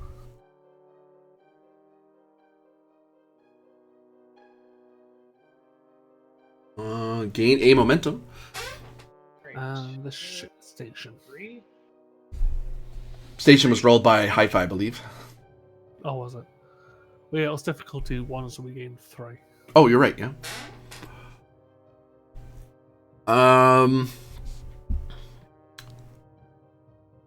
Pen, do you look over the data that the that operations has?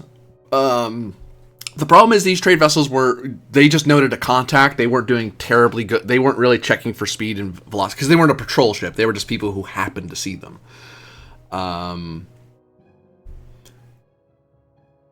But you can guess based on some of their data that the ship is likely it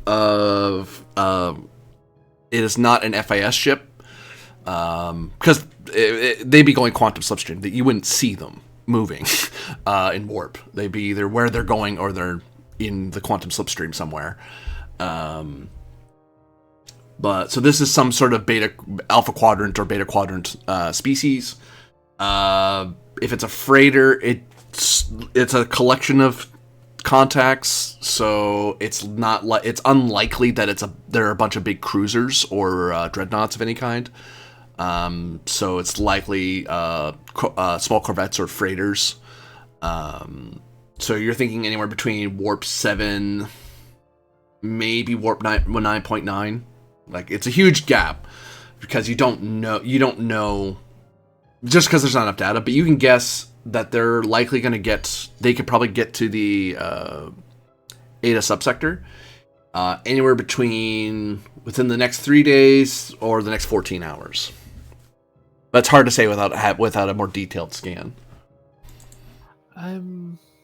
Is it possible to spend 2 momentum to create an advantage of? We got some extra details of some of the ships. Like is this some of Bezriel's fleet? You can spend 1 for obtain information. You might be able to get pull some. You might be able to guesstimate what certain things. Please. These do.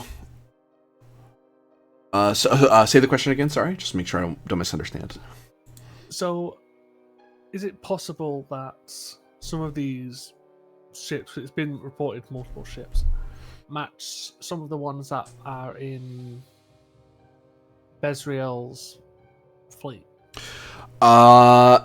You look over the computer, and actually, it's not even from the scan. You look up Starfleet intelligence and security reports. Apparently, Queen Bezriel is actually doing very poorly. Her and her fleet has faced a lot of adversity from the rest of the fleet, the rest of the Shackleton fleet. Her numbers are dwindled significantly. It is possible these are her ships, but incredibly unlikely. She'd be more because this would probably make up a bulk of her fleet now, as opposed to just an element of it. Okay, that's still good information because it's ruled out one possible avenue. But yeah, I'll pipe up and unminimize myself. I'm big. No, sorry. Go on. Are you ready to say? Anyway, so it seems these ships are ranging from like corvettes and upwards, not too big, and we've probably got between 14 hours to 3 days before that location. So got a bit of time. Did they scan the size of the ships? They're ranging between Scale 3 and Scale 4 vessels. More than likely from the Alpha Quadrant, Alpha Beta Quadrant. GM, is it possible to make a more educated guess from the size of the ships and any energy readings from the scans to narrow that time range down? The problem is the people who did the scan weren't being very thorough. They just happened to see it, but they're not Starfleet. They didn't do a proper estimation and vector check. This is you checking over what they have. But based off of the sizes of the ships, we should be able to narrow down what their potential warp factors could be. No, because Right? we have scale 3 and 6 ships that go the same speed or go faster than one another. I was just mean like if we knew the size and the power output, maybe we could guess. Yeah, well, that's currently why you're in that guess of. Yeah, actually, you know what? For 2 momentum, there might be a little hint of something that Haifa notices that maybe. Actually, I'll do another way. I'll give you a different offer. Insight, because insight's for uncertain information. Insight engineering difficulty of, we'll say 3, because of how bad a job these traders did. Because, like I said, they weren't exactly being thorough about it. But you may be able to guess at something that their sensors, you may be able to guess at the gaps, as it were. Focus in work core systems or EPS systems? Or core systems, yeah.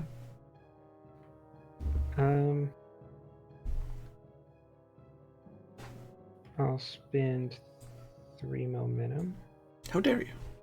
They worked so hard to get that. Let's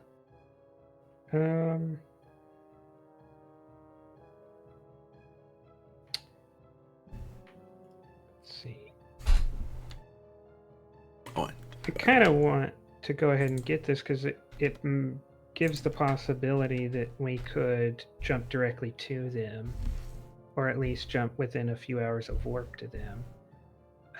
So would you accept a determination spend on ask questions first and then act? Yeah.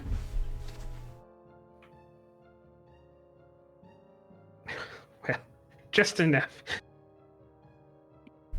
Oh wait, I forgot something important. What's that? I need to give mission directives. Actually, have a quick think about that. I have to BRB for a second anyway, so I'll be back.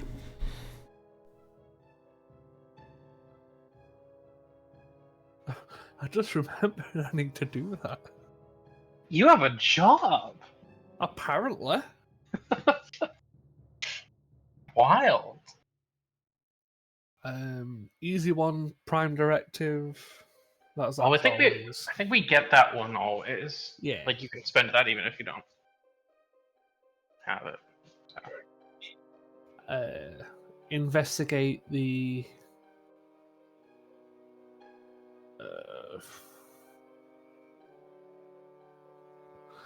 mind blank. Investigate what we're doing.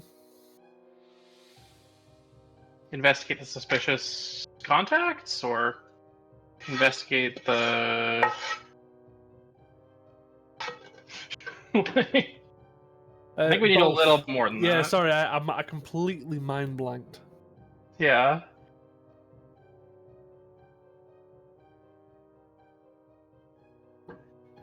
So investigate the suspicious activity. Investigate the unknown contacts. Right. I'd want 2 more. Partner with FIS or something like that? I don't know.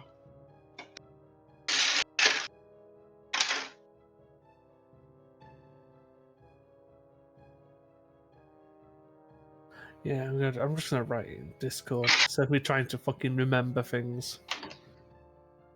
Yeah, that seems like a good idea.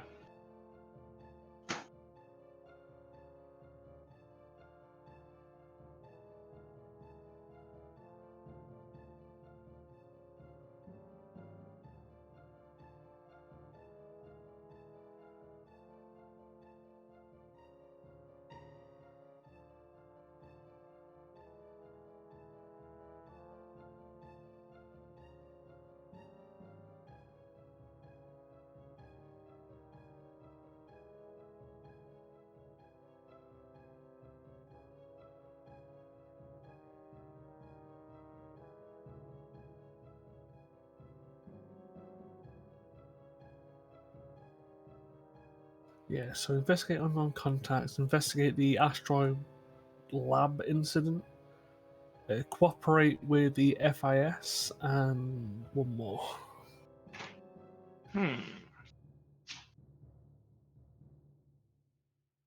Because I kind of want to give a bit of an array of them, so it's not just completely focused on one thing. Yeah, that makes sense. I has returned. Does you has cheeseburger? I may have nachos in a bit. One hopes. Ooh. So I've got 3. I'm trying to come up with a 4th one. Prime directive. Oh yeah, that's always. But I've got to investigate the unknown contacts. Investigate into the asteroid lab incident. To cooperate with the FIS. I'm trying to come up with a 4th one so they can have some coverage in what they can do.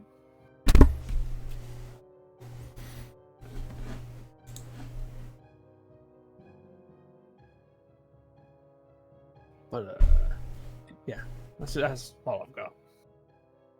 Hey, three directives are good. That's usually what I would do. That's what I would usually create. Well, 3 directives plus prime directive, because prime directive is always active for Starfleet. Yep. You might want to write those out in Discord. That way I can pin them for you. Yeah, will do. I believe the insight engineering was to narrow down their time.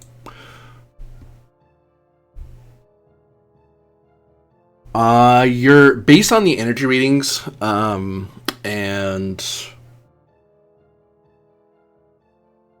what you know about the Shackleton Expanse, and the fact that you're able to narrow down that these aren't likely to be major ship of the line type stuff. Like, you're not talking warbirds and not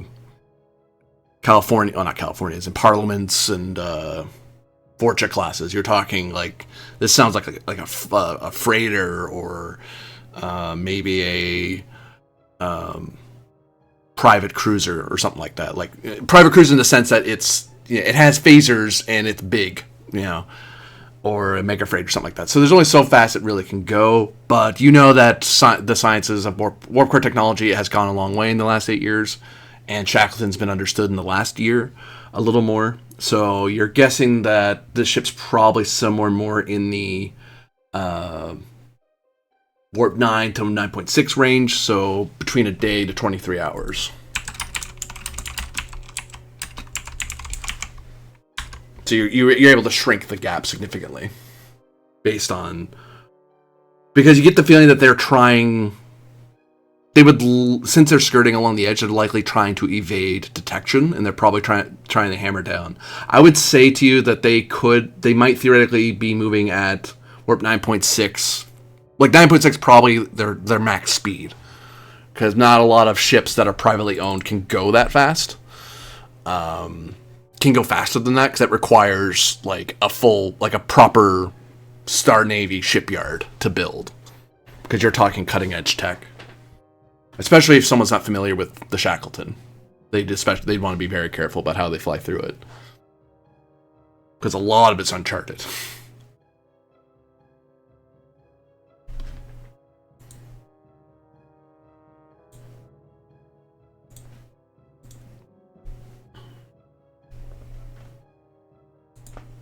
Did you get all that, Winchester?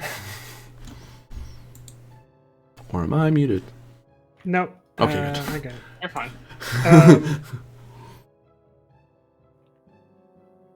All right. 1 day to 24 hours, right? So, we got their, if we've got their general heading and the time, right? We've got a not accurate but decent vector for them. Because we know both speed and general direction. The window of where they are is a lot smaller now, yeah. All right. What would it be to plot a quantum slipstream jump in the middle of that possibility? Reason con difficulty 3. Assisted by computers plus con. Do you want me to do that? I have a milestone saved up for this exact thing. Do you just want a determination?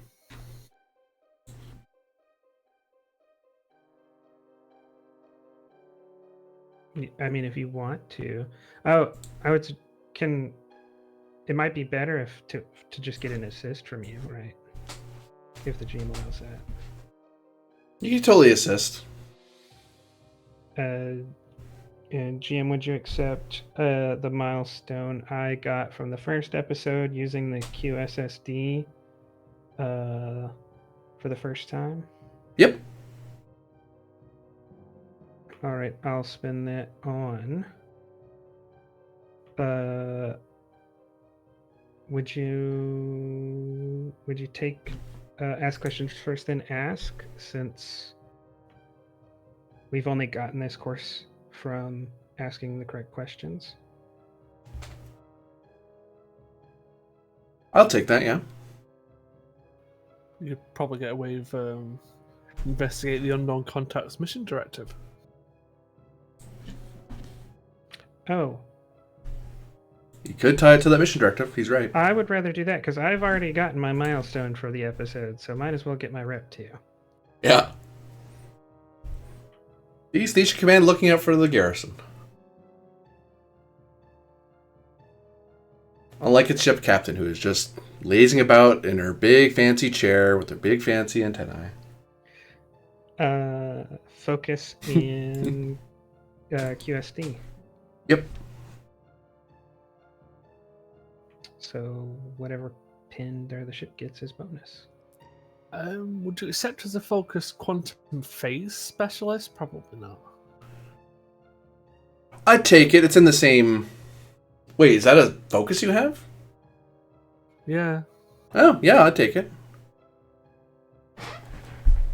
I mean, I wouldn't have put it forward if I didn't have it. Well, it sounded like a trait the way it was worded, so I was like, huh?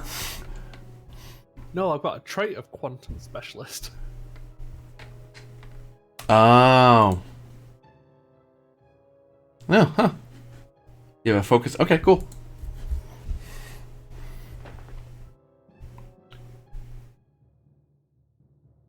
Well, you got you 3.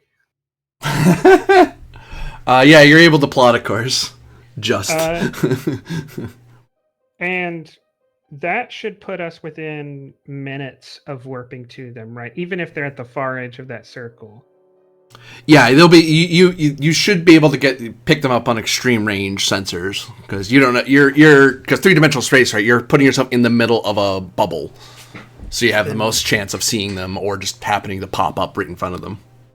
Yeah, I'll after me and Penn finish working the calculations out, I'll put them up on the main screen and say, Commander Thralic, we can be within minutes and within sensor range of them in 42 minutes.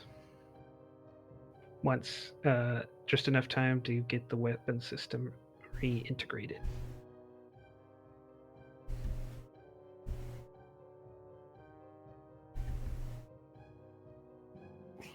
If you're talking Thralic, you may be muted. I was indeed muted. Thank you.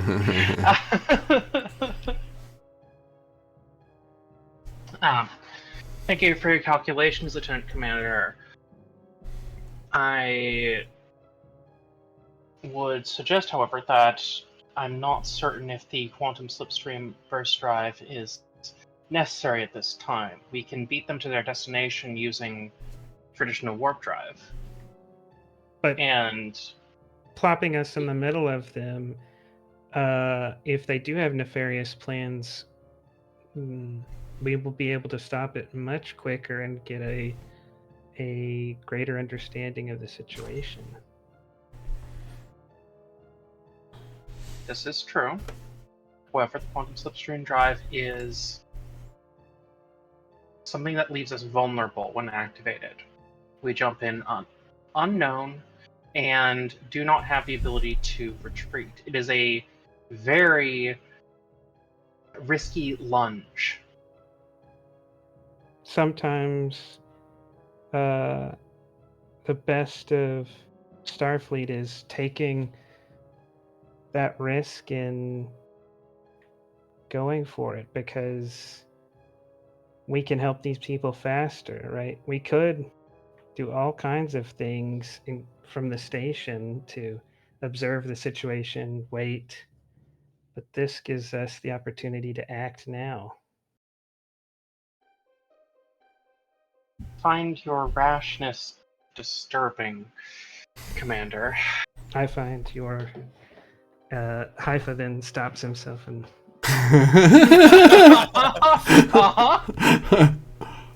Well, I can see some merits to the Lieutenant Commander's plan. most people would. I can see flaws with it too. Don't let it go to your head. Well, he doesn't technically have a head. He's a... I do not want to overstep my bounds. However, I was under the impression that all of the stories I have heard about the Great Starfleet was that they were famed for their ability to take great risks and still succeed greatly. Was your captain, the Kirk, not famed for such maneuvers? The Kirk. The Kirk. Lieutenant Captain Serana, it is out of the safety for your people that I am making this consideration. You are concerned about the security of the FIS. That is why you came to me and my ship for this excursion. Well, you've recently had a large fleet of semi-hostile forces approach your capital. I would much prefer to leave the quantum slipstream burst drive in reserve if we are needed back here, than use it to get to a developing situation immediately.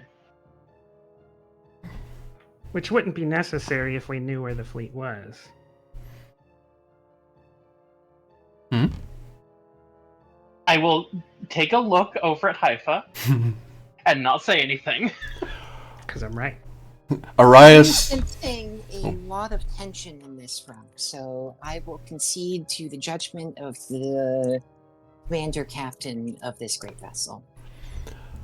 Arias will kind of speak up and say, the balance here, as I understand it, is that if we go at warp drive, we should be able to intercept them while they enter into the anomaly in that subsector. So whether that's something we need to worry about or not, I don't know if that's something we need. Because if we do the jump as Lieutenant Commander says, then we'll be meeting them in open space rather than within an anomaly or within the star system. Which is likely to our benefit. Yeah, they won't be able to run. As well as if said semi-hostile force returns, the active agreement between the Federation and... I forgot that. The FIS would involve the Federation if any escalations of hostilities were to occur. And which they in have itself is the Tiger of Narendra in command of their station. They'll be able to handle it. Well, I appreciate the flattery, Lieutenant Commander. And I do approve the mission. The way the mission is handled is up to the ship's commanding officer.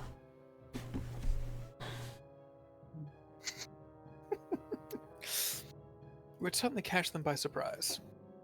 It would. That's not necessarily a good thing.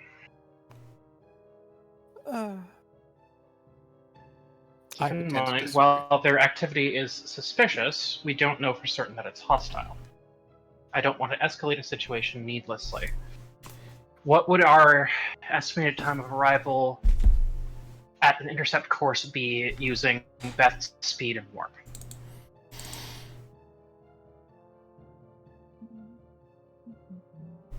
I believe I said it earlier, and then I promptly forgot it. I think you said 12 hours? That sounds right. Yeah, it was 12 hours. Oh yeah, it's the max of your speed. Yep. Yeah. So Given at how fastest we estimate that they will be there in 23 hours, we can arrive in 12. I see no need for use of the slipstream burst drive at this time. So we'd be guessing by that, assuming their fastest speed, they would be... Well, they won't be at the star system, unless they're a lot faster than we think they are. But we should be intersecting them somewhere in the anomaly. From what the map says, it looks fairly large, but I don't know a whole lot about it, other than what minimal briefing we got. Can I see the map, Jim? Certainly.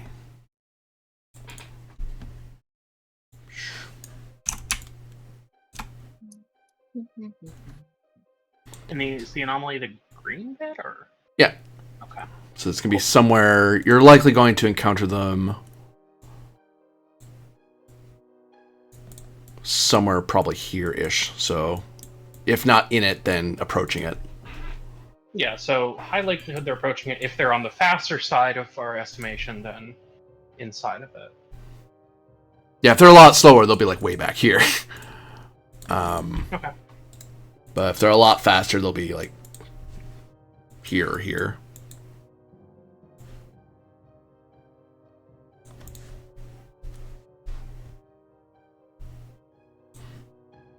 Con, prepare ship to depart.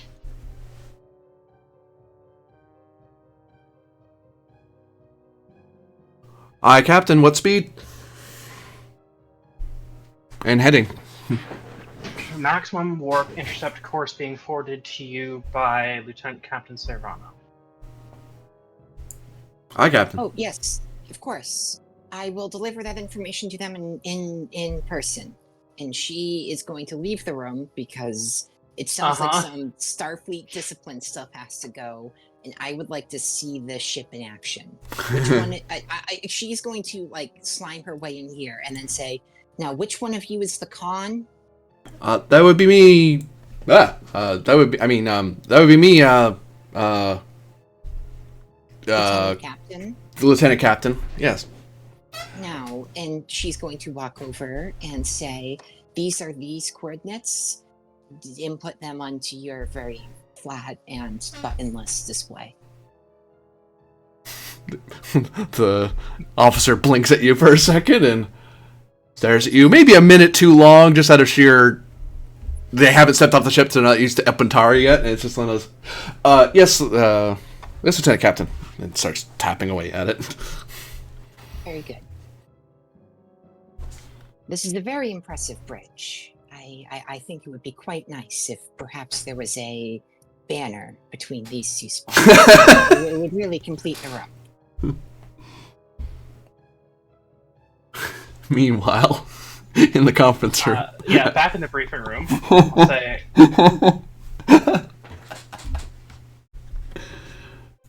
if there's nothing else for this meeting, look around the table. Commander Centurion, I would like a brief word when the meeting is over. Right. Yes, Captain. Everyone else, you dismissed. The doctor goes on their way. Rice on his way. I imagine engineer, since he just vanished, is vanishing to the engineering bay. And need to go ensure that the well, yeah, I guess the engineering bay, we're about to run the engine at full and at its maximum output for 12 hours, so probably need to be in engineering. This is the benefit of making sure those manifolds are perfectly spick and span. Mm-hmm. Oh no, Ensign Jones is still in there. Ah! Oh no! Oh, we have to clean him again. The yeah. one Ensign way Jones, to go right? this fast, the one way to go this fast is to input the secret ingredient to keep the temperatures in line. Blood. Good God. Oh no. And on that Warhammery note, I believe Rylef, Thralic, and Penn have the room. Yeah. Captain? So, generally, these meetings are the places where you have those type of discussions. Like we did previously, when I was in command and you was the XO. After these meetings are over, the two of you need to be on the same page. Okay? This is expected. That was a statement. Before anyone gets confused. I think we are well aware of our jobs, Captain. It's more of a case of, with the FIS personnel who are going to be on board watching, I'd like that point to be across. Please?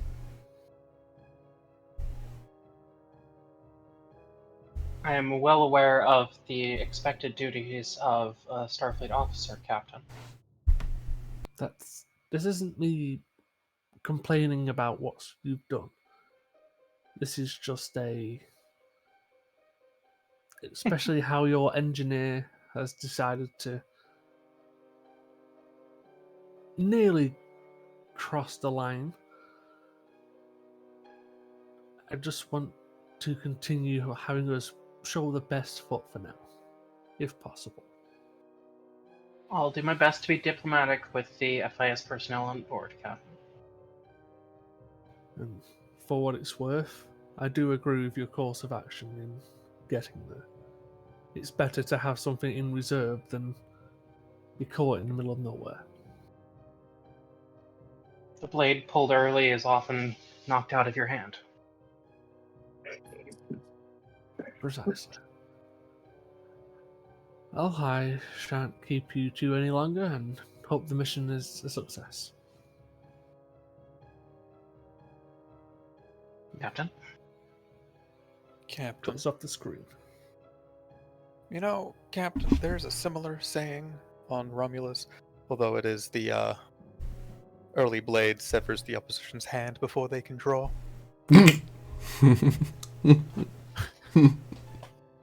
Well.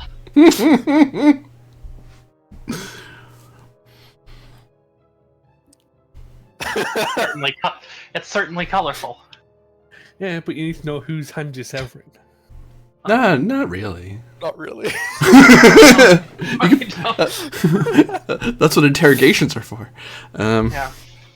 You get your hand back I don't know. once you tell me who you are.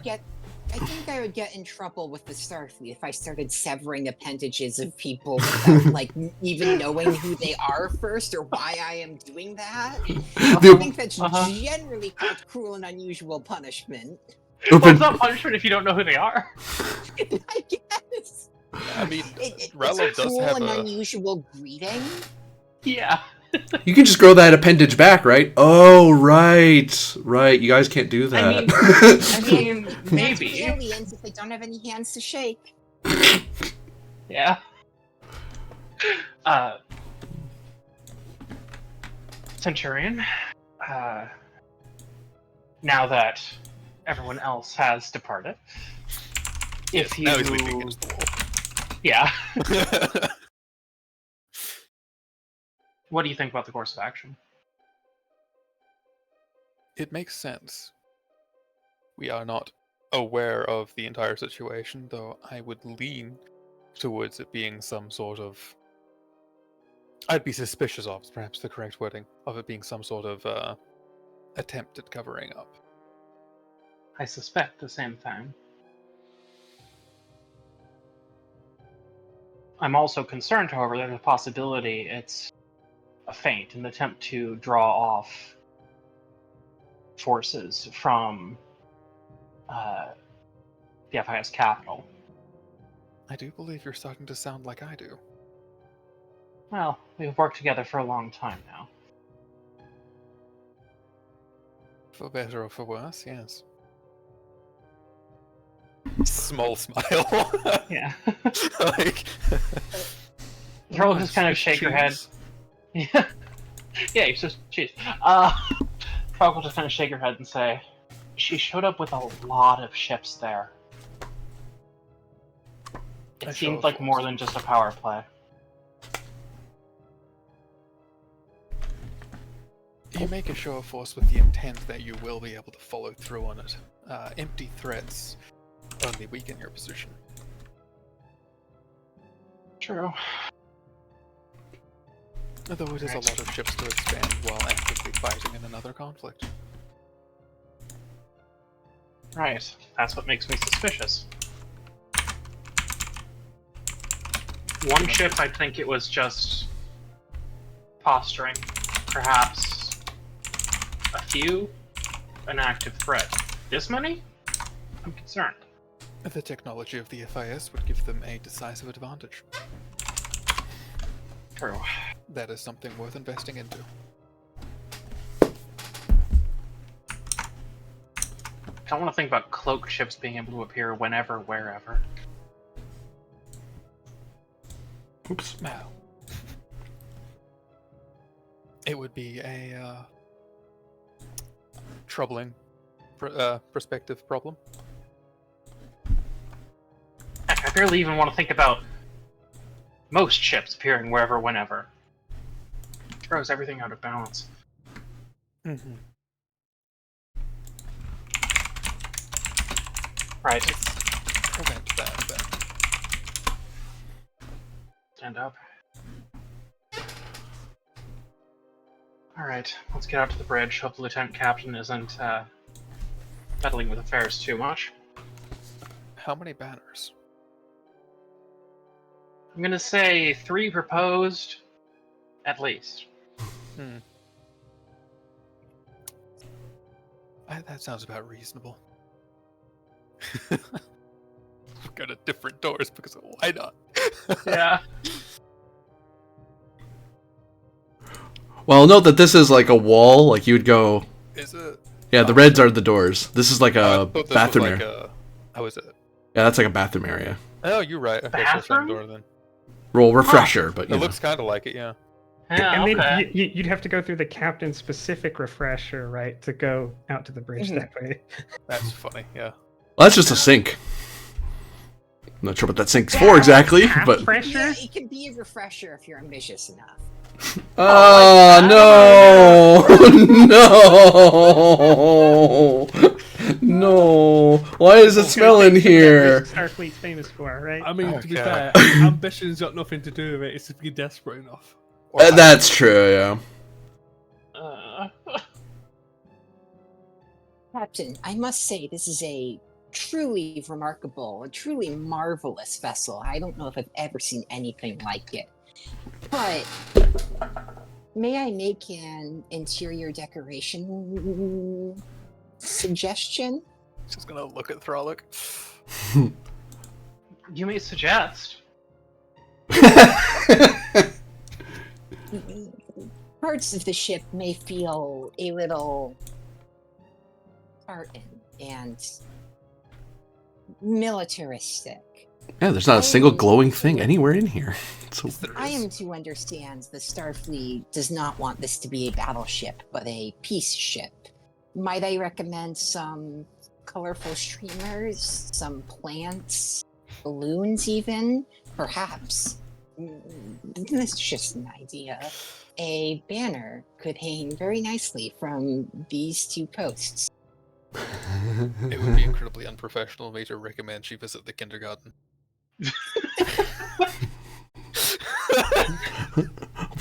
why yes, Centurion, it would be.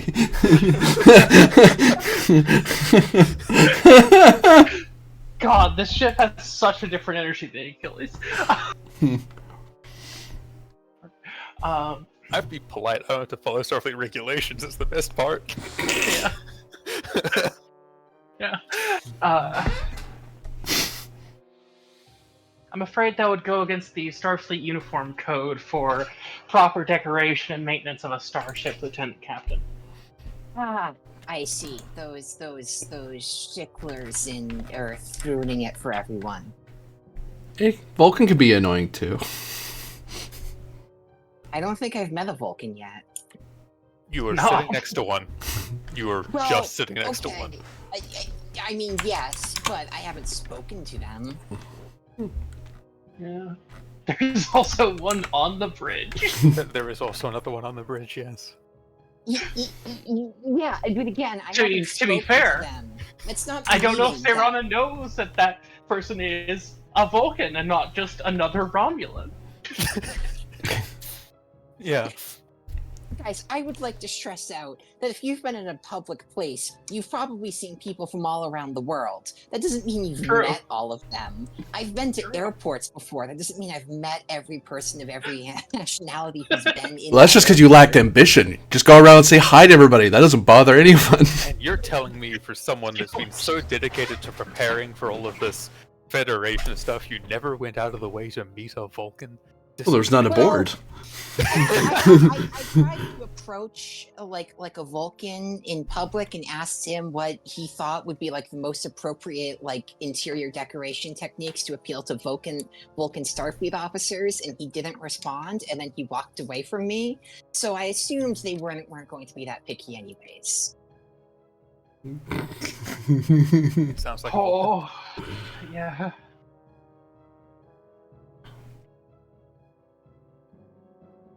All right. Con, is course laid in? Course laid in. We're still in dry dock at the moment. All right. Once you've got clearance from station ops, take us out of here, maneuvering thrusters. Aye, Captain. Receiving a hail from the station. Second, I lost the name. Sub-Commander Varen Rule. Oh, boy.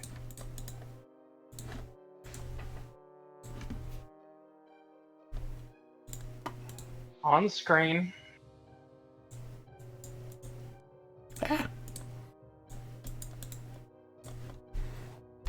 You see the Telshare agent appear on your screen. They seem to be in somewhere in the security office inside one of their offices.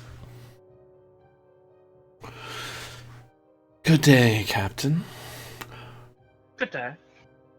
I have been informed through the Harmonizer that you seem to be about to pursue something, yes?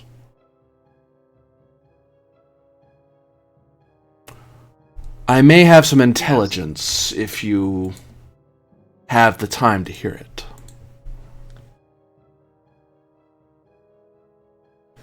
Is this something that should be communicated on an open bridge?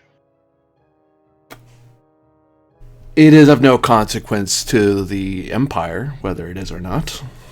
I don't know if I doubt it's of much concern to Starfleet. But if you want, I can encrypt. That would be standard procedure in the Navy, but I would not wish to impose the high standards of the Empire upon a Starfleet officer. All not communications, encrypt channel. And that is control engineering, difficulty 1, 2, 3, 4, 5. Because you're calling up the thing, comms plus engineering. Does this click? Or do you want me to do it? What is task for encrypt again? Control engineering? Comms engineering. Yeah. Oh, control engineering. I think you probably have a better shot at this, right? Oh, he's got a higher engineering, but by 1, so... Yeah. Yeah, I'll do it. Okay. It's not my last encryption didn't work. Yeah. I don't even know that yet. I'm assuming I don't know that yet. No, but, you know. All good things. Yeah, all good things. Yeah, we'll do 4. Controls. Didn't we also gain 4 momentum? Did we? From a task Haifa did. Yes. Ah, cool. That's it. I'll spend. I was too busy with tension. Yeah.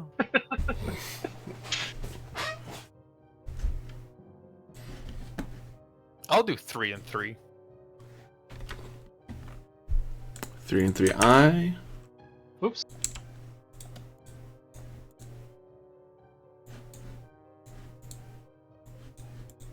Amazing that would be.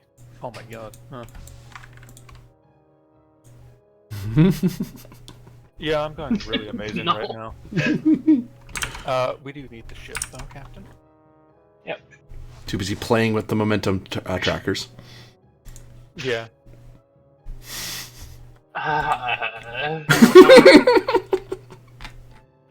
Yeah. Oh, ship does do it. Ship does it. Ship does And it that was- well. Deliberately not the highest I could go because reasons. Yeah. Yeah.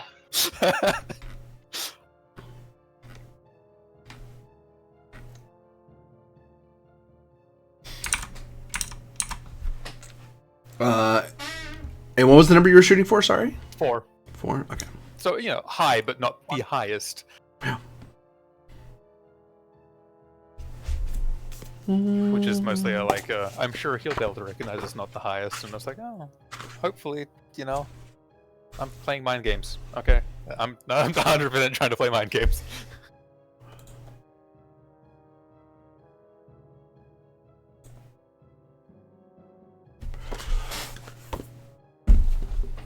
The sub commander the screen flickers for a second, and then the sub commander's face reappears in full.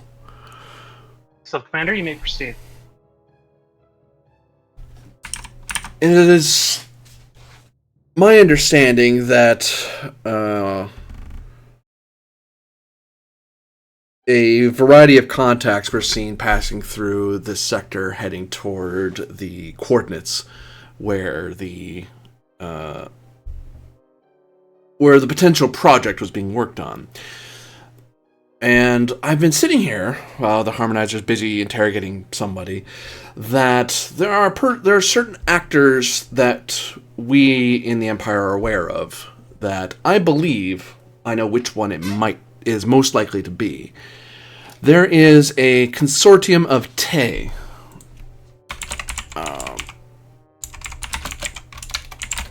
That is a unaffiliated mercenary group that operates on behalf of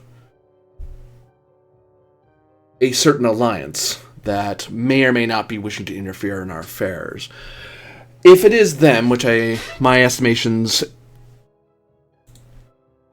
square to, they may appear to censors as simple civil freighters with basic phaser banks, but in actuality they are a masked version of the Orion Interceptor frame, which means you are facing vehicles that in actuality are armed with really rather simple particle beams, but they usually act in fleets of squadrons of 3 for protection.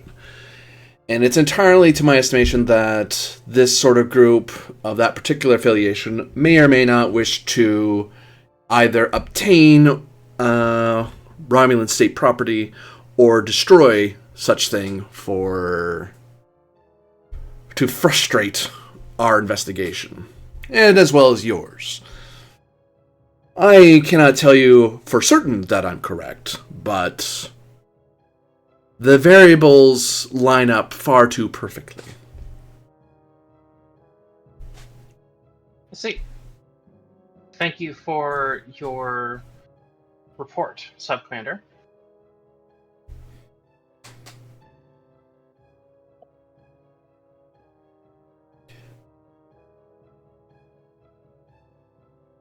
I will endeavor to inform your station commander if I learn anything more. I would hate to bother you further than I already have.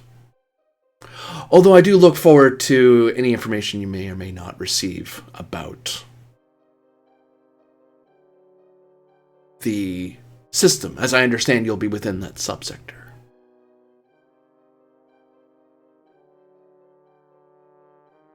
I'll make sure to share anything within the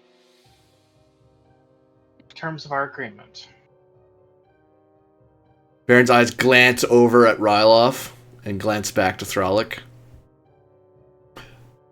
I'm certain you will, Captain Thralic.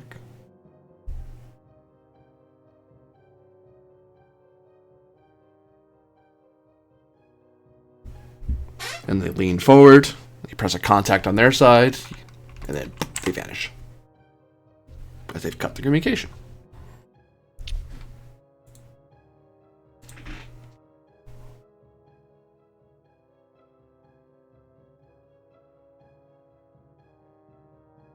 We're free of the docking clamps, maneuvering thrusters away from station.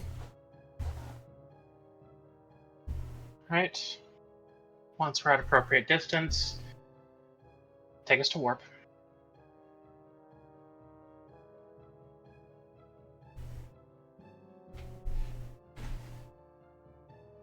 Captain, engaging warp now.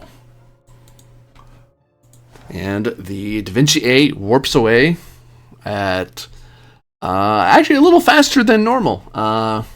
As reports from engineering indicate that you're able to actually, the engineering team are able to squeeze out tiny fractions more of speed out of the engine assembly.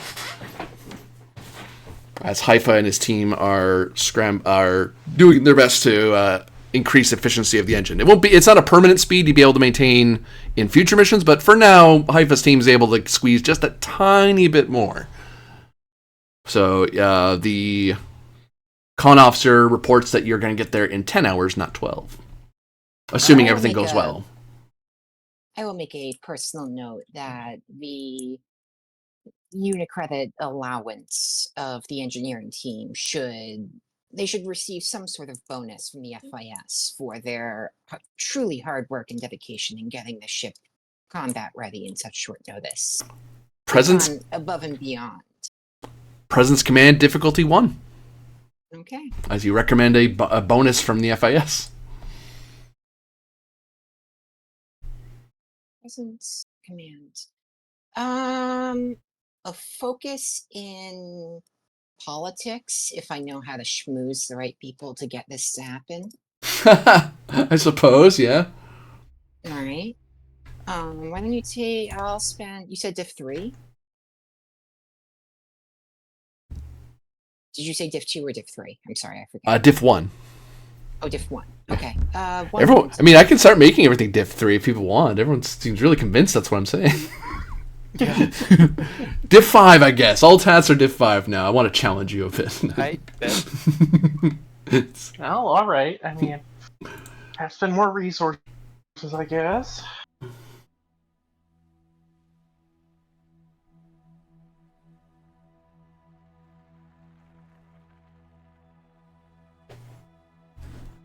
Yes, I do not want to make this announcement too public because I don't want to hurt the morale of the other teams. But yes, I will make the necessary arrangements for them to be rewarded thusly upon their return. Centurion Raloff, you're made aware as XO of the ship that the FIS has offered a bonus for exceptional performance of duties to the engineering staff. In offerance of a certain amount of unit credits. It amounts to, it doesn't give you any momentum, but because it's not more than they would normally get from their normal luxury credits. Basically, whatever they spent on the station, they've just made back. Congratulations, you got a refund. Yeah, you got a tax rebate from the from Halanak station. Oh my god, a $25 CVS gift card? That's the my life. Yeah, we'll just file that, I guess. Dude, that covers groceries for like a day and a half. Yeah, the replicator just covers them in general. Yeah, but now they're a souvenir, they got the money back. Like, oh, we have unit credits now? It's like, well, it's put in the ship kitty because, well, you guys have money now. We do? Oh, okay, cool. We just use Federation credits, but okay. Hey, you have unit credits now. They're better because you get them. Well, actually, never mind. I'm gonna meander. So, what do you guys do for 10 hours? Well, I would like to gawk at the Starfleet. I want a full. I don't want a tour of the ship because I don't want anything like interfered with by like a tour guide. I just want to like wander the hallway of wherever I'm allowed, just to, see what's going on and observe with my observation team. I think Throlic actually will have offered you a tour at some point during that. Yeah, but she kind of politely declines and says, I kind of want to experience things as they truly are, and not how. I don't want to put anyone on the spot. I just want to see them for who they really are, that kind of thing. As you wish.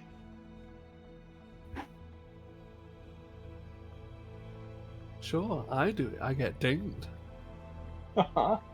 She asked. Well, I'm not lying about my identity, nor am I like committing any crimes while doing this. Yeah. Yeah, I mean, unless she tries to bribe one of the security officers. It's called. I would never bribe anyone. I just offer them additional unit credits for exceptional performance of duty. Well, no. If you do good things for me, I will do good things back for you. This is the foundational notion of solidarity. Yeah.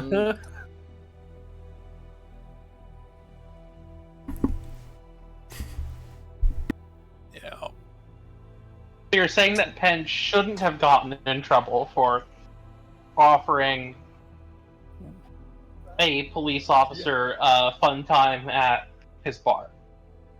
What I'm saying is Panda should have phrased it in such a way to not make it a blatant crime, and instead as part of the natural exchange of gifts that makes up a foundation of our society. Double standards. We're going to determine this by a case-by-case basis. This one was fine, but in future it might not be. I'm not even gaining from it, so it's... I'm not saying that in the sleazy way. So They actually did something. Yeah, that makes sense. Sayrena goes on a tour of the ship, enjoying one of the newest models of the in Starfleet currently. The Obena. It's not the newest, but it's one of the new class. Yeah. I think Throlic alternates between, probably shift off duty near the beginning, and then towards the end of that 10 hours is going to be on standby in the ready room. Yeah.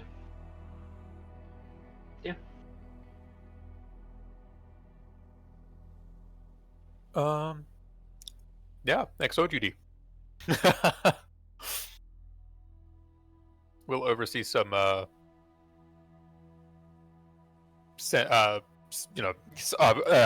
English. Oversee some science work in terms of the sensors getting readings on the areas we're passing through that, to my understanding, have mostly been skipped through entirely by FIS ships, because they kind of just dance right past everything. Yeah, they had. There's some like in the. I'll pop the. Whoops. Nope. Close that. Bring this over here. Sector map. So you see the auras around the systems? Yeah. Yeah. That's the furthest that they really will look. Oh wait. That's the furthest they've looked, rather. But they do claim a colored aura. Yeah. Okay, I don't actually see a colored aura unless it's the use like from around here. Is this what you're talking about? Ah, you can't see the. Oh, that'll help. Here you go. Boop. I didn't let you guys see the auras. That's my bad. Sorry. I was okay. GM side. I could see them just fine. Ah, yes. There you go. Okay. So those are the spheres of the immediate space around their home systems that they've explored. But yeah, you're right. Generally, they skip over large chunks of space because they have quantum slips in drive. This one and that's it at the moment.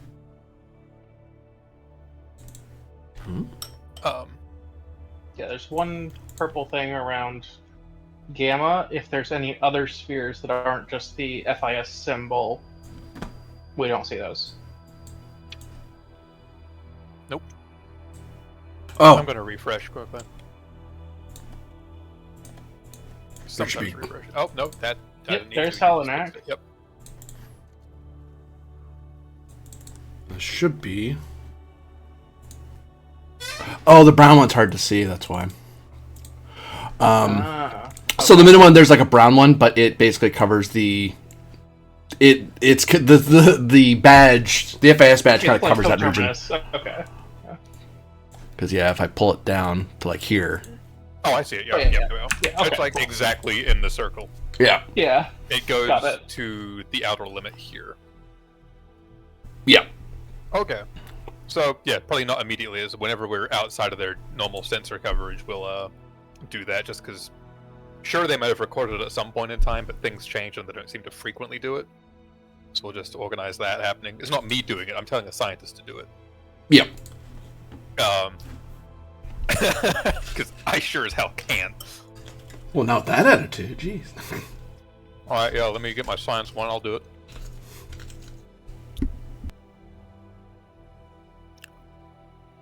I'll direct them to do it even. How about that? If you fancy. Uh-huh.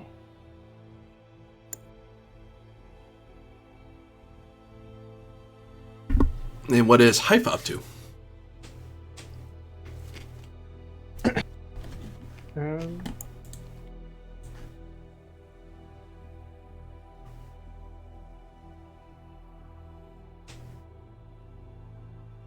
can Mischief. do that.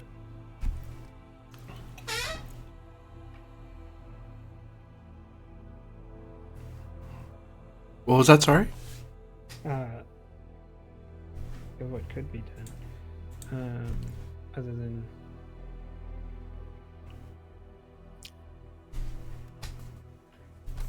did you have a chance to come up with the task for the shuttle?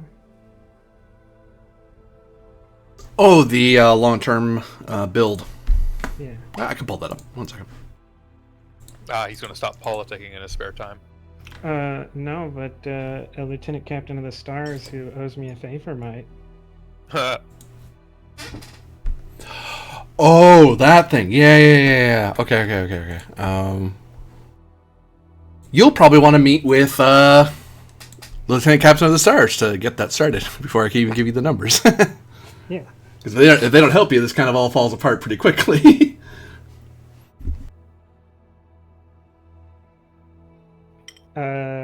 So Lieutenant Captain of the Stars, if you would like to meet me in the Chief Engineer's office. Yeah, I imagine the way this happens is I wind up in my wandering, like gawking at the warp core, and I'm getting in the way of things. So you're like, oh my god, I just have to get her out of here. So you asked to meet me in your office.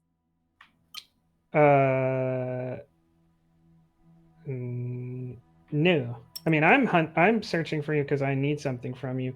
But also, Okay. if you happen to be just looking at the warp core, I'm assuming you're going to be interested, and I will give you the complete technical readout. Not as in like I'll give you a pad with the. I will tell you the complete technical readout. He will technobabble you. She like Bob's, the equivalent of nodding and like looks interested and sounds impressed with those readouts, and has very little actual understanding of what they mean. And at the end, she says, "So the ship is good? All systems are green?" We are running above normal capacity and all systems are green. And if you step right in my office, I'd like to talk about how your ships could be this fast too. Excellent. I would love such a conversation.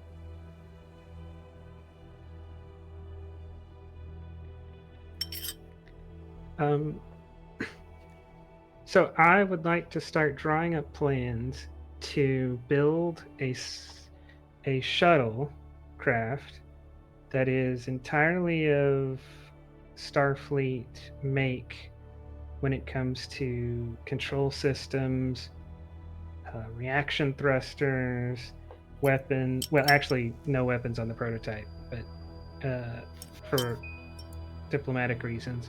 Good catch.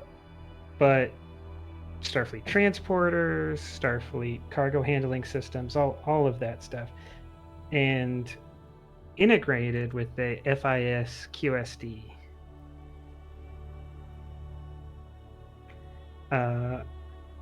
There's going to be some political hurdles, I expect, to get such a project off the ground, and since you expressed how much you wanted to owe me a favor, I think this would be a great way to repay that. Her lights like flash in like affirmation, and she says, "Oh yes, of course. I think this would be an excellent way to tie the Steel Fleet and the Starfleet together, and I would be in support of this project in any context. I will begin extending the branches out to get people who are to get a sense for how happy people would be with this and what we could do to get you the resources and manpower you would need to execute it."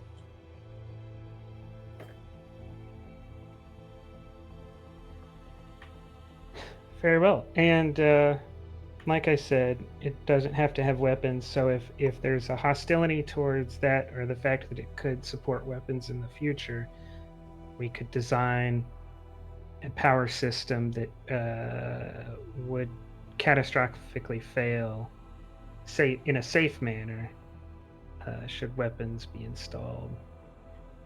That sounds like a great idea. Even simply for commercial transportation and scientific needs, such a vessel would be incredibly useful. My thought would it would be perfect to use as a daily FIS or FIS Halanak station to Dupentar? No, to from Halanak station to Earth to Kronos and back, giving you full economic access to the core of the Federation and the Klingon Empire. Yes, a more standardized and higher capacity and especially higher speed means of getting us connected to the wider Alpha and Beta quadrants would do wonders for our economic and diplomatic standing. I would love that, and I think many in the Parliament would be overjoyed at such a prospect.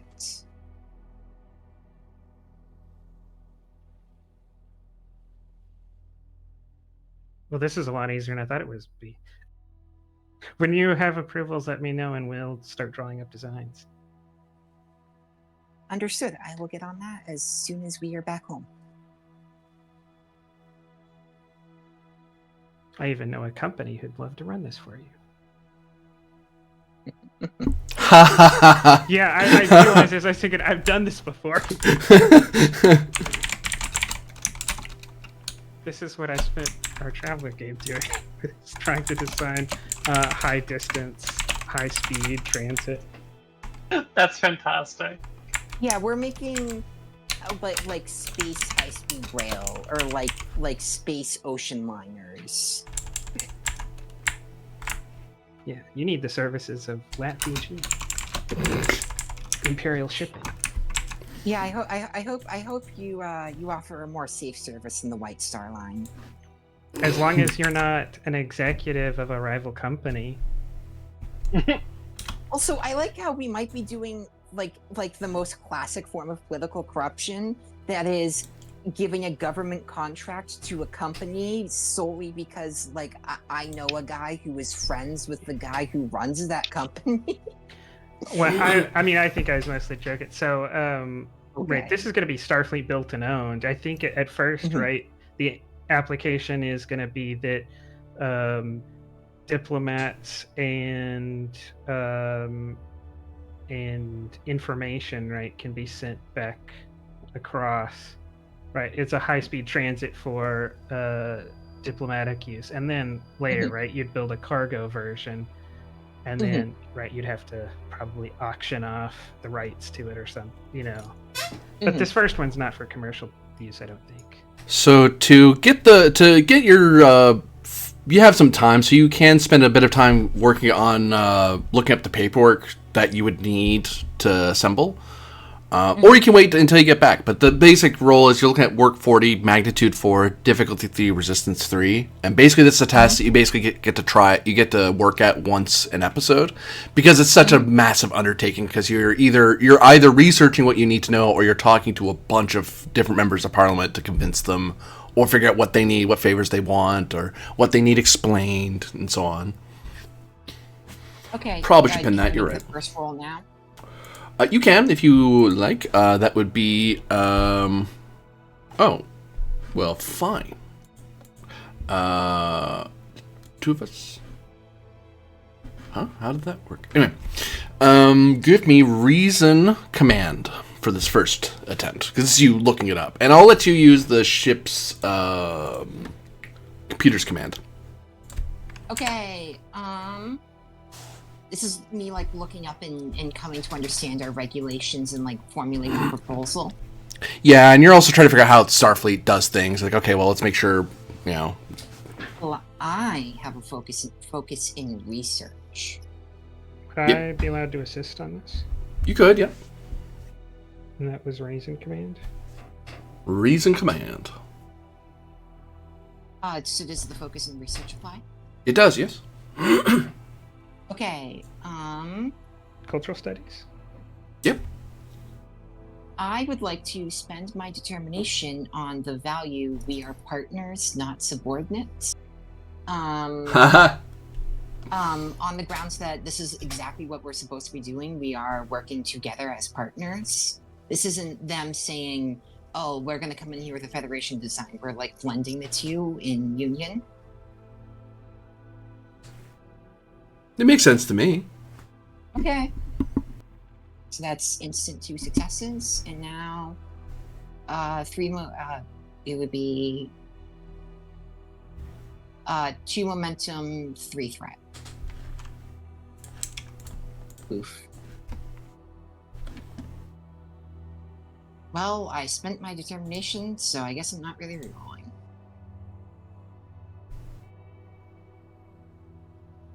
Plus the ship? Yep. Computers, command.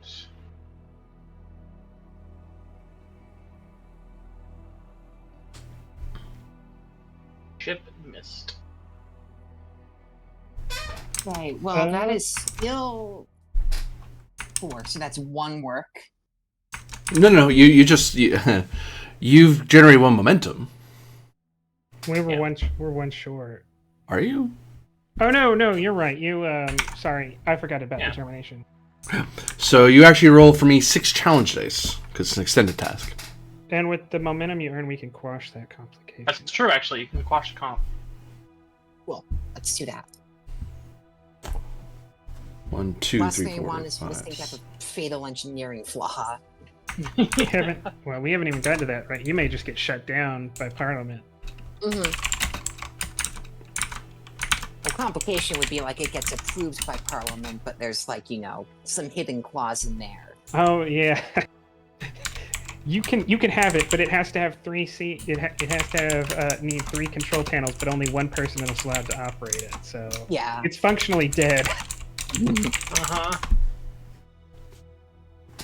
You rolled 7 by that number, I think. 1, 2, 3, 4, 5, 6, 7. Yep, 7 minus the 3 resistance. You have 4 work. There's no breakthrough with that number. Oh, and we don't have any momentum to. Would you accept a threat to reroll that 0? Or I would. You accept a threat for one more success. I would, yeah. Okay, so You that can also do would 1 for piercing. Piercing would be the most efficient if you're going to accept the threat. Then, would you accept that? I would, totally. Awesome. So it gets you 6 work. So I think that's probably our journey to the destination, is the 2 of us working together to formulate and draft this proposal. Yeah, because it's one of those okay, so let me explain to you how Parliament works and the variety of ways we need, the various factions we need to talk to. I know this guy should be approachable. We should work on getting his approval first, and then we'll move on to this person. This is the timetable we can expect. This is how, this person, if we're able to, that person knows me a favor. This guy, if I offer him a favor, that kind of thing. I have a question. Did the extra credits go through, or did that get squashed? Oh, the bonus, you mean? Yeah. Yeah. Oh, that happened. It didn't generate any momentum. Oh no, I was gonna say I have these extra credits that I don't really need, so I could give a gift if that's the cultural thing, right? Oh. If Serana thinks that would be culturally appropriate, I could extend a gift to a member of parliament. And now you see how it works. You gifted something to me, I gifted something to you, now you're gifting that to someone else, and then they're going to use that to gift to someone else, and we've created a society. It's a wonderful cultural quirk, but if a Federation politician ever steps on board, and this happens, that would ruin my career. I'd end up in prison for doing this in the Federation. No, it's not political patronage, it's just their culture. Yeah. As long as it's within a certain amount of money, sort of thing. It's one of those, like, as long as you're spending no more than, like, 25 to 50 unit credits, it's okay. Anything more than that, it's like, that's a bribe. Yeah. You're buying the guy a new house. No, you can't do that. Yeah, you can give a guy, you can give a Supreme Court justice, like, a case of rare exotic wine. You can't let him stay on your yacht. Yeah. So can I translate that into a work or a piercing or something? I'll add one more work to it, because why not? Goes from 6 work to 7 work as you are selecting an appropriate gift that proves your solidarity with the rest of the FIS, but also not so much that you're bribing, because you're learning from Sarina that there's gifts and then there's bribery, and there is a line there. But gifts are almost expected. Like, you're expected to give, especially to Pantari. The Inthari and the Savas Caste aren't as... They're used to the gift culture because they've worked with the Pantari, but they're not as... You won't impress an MP from among the Inthari with a gift. They're like, okay, thank you. Appropriate thanks. This is going to go with all the other crap I get from the Pantari. Same thing as like nodding your head or bowing to someone of higher social standing. That's not a bribe. That's just like the appropriate social thing to do. Yeah, so the Upantari industrial minister will get a one night out sushimi course. Yeah. That's just being. You is big into this Federation game system. Would you be able to get an advanced copy so that they're really expensive because of travel costs?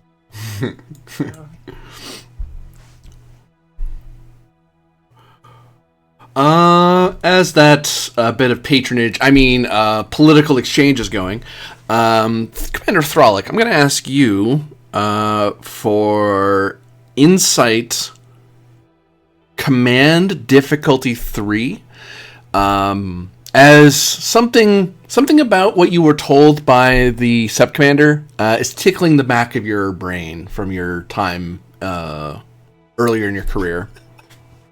All right. Fun. It's called the implant. You now need to blow up the ship. This is the betrayal arc. Okay, cool. Why didn't you just say so? Well, I put it in the notes. Oh, freaking! I don't have access to the notes. Sorry. Oh, freaking! That's a you problem. Yeah. This is the fall of hubris part of the arc. Yeah. Would any of our mission directives work for determination spend here?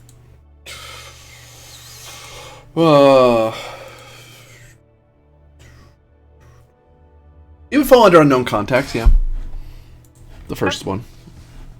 Then I will spend determination towards that. And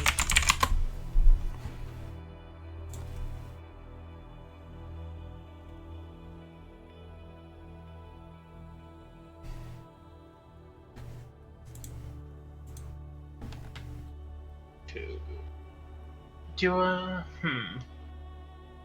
focus in observation? Yeah.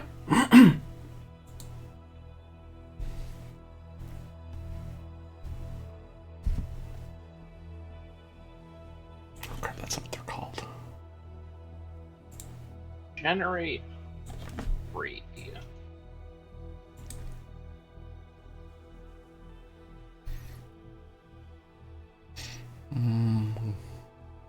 Bear with me, I might have to look up the name of this organization again, because I forgot it. Well, rather, I remember, I thought I had the name, and then I looked it up in Memory Alpha to remind myself, and I was like, wait, that's the wrong name. I'm about to tell you about a body of space. That will be of no help to us. This reminds me of a random nebula. What? How does that help? I don't know, it just does.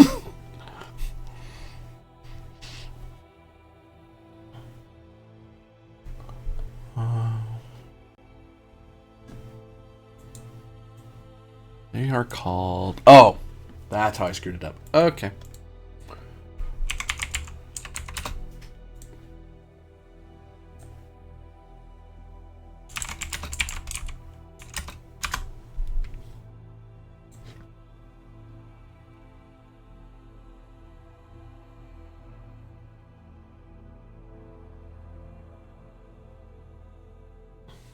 You remember, there was a rumor going around among the circles of other captains, especially among your family back home, about a growing alliance between the Romulans, the Breen, and the Zenkethi.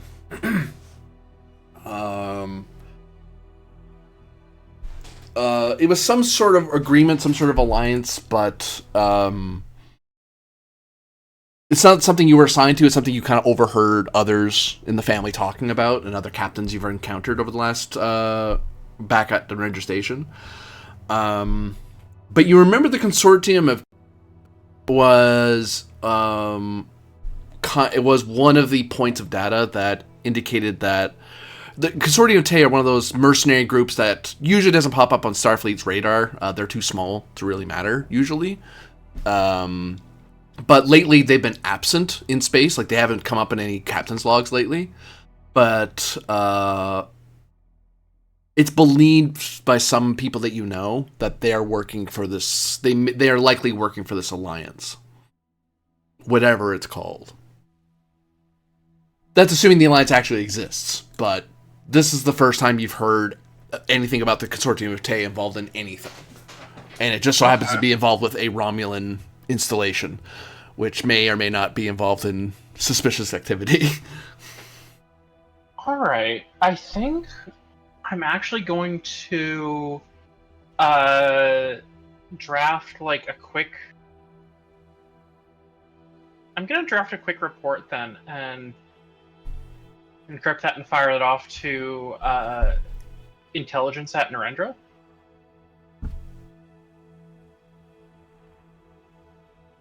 Because if I've heard something going around in captain circles, then intelligence definitely knows something about it.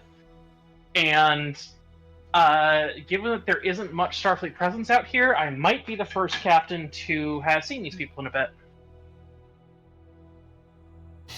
Let the data pushers know what's going on. Give me Insight Command Difficulty 1 before you send that off. Alright. See if it's a bad idea.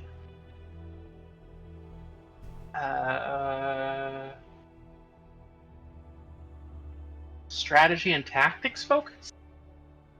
Yep.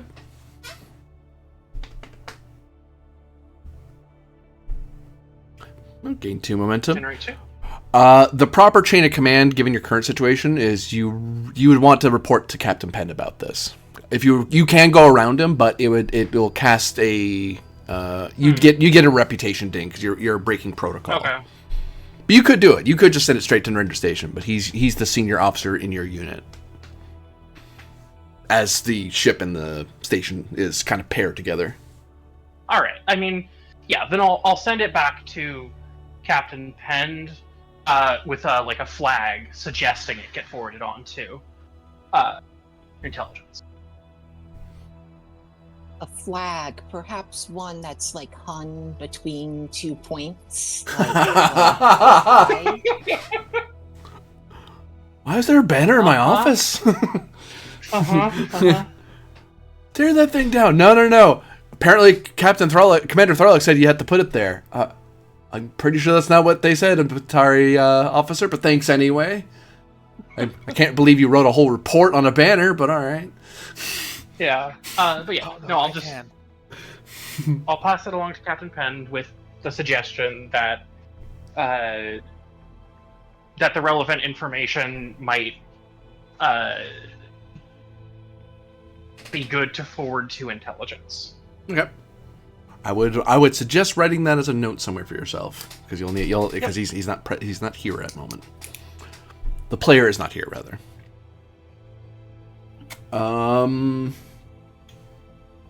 Centurion Ryloff, I believe you are leading or directing at least a scientific exploration of your route. Yes, that sounds like the appropriate Starfleet thing to do. Keeps the science people from being on your case. Give me control science difficulty of 1, assisted by ship's sensor science. Okay, who's grabbing Ensign Melix? I'm writing things down right now. So. Anyone. Sounds like a you problem. Okay, it does sound like a me problem. So what is in science? Control science, because you're directing a large production. I thought I was directing them, like as in actually using the direct action to do it. Oh, you could do that, yeah. Yeah. That's what I meant when I said that. In that case, it would be science. In that case, yeah, you could direct Mila, and Mila, it would be for Mila, it'd be a reason science, because they're actually doing the scans, and you're directing them through presence command in this case, since you're directing. Yeah. Using the direct ability, I should say. Yeah. Okay. They have meteorology is the only one that might be vaguely applicable here as a focus. Actually, it would, because Shackled Expanse has has weather patterns you need to be worried about. The other ones are just geology and oceanography, and I'm like... Wonder who made Mila. I'm not sure. Yeah. I think they wear teal. I don't know. Yeah. What was the difficulty again? 5, since Serena thinks I'm being too easy on you. Oh, okay. Really? No, it's diff 1. I was like, shit. Well, all my diff 1s are diff 5, you know. You wanted to be diff 3, friggin' everyone wants diff 3 out of me. I'm more than difficulty 3, darn it. I'll give you 1 threat and spend 2 momentum.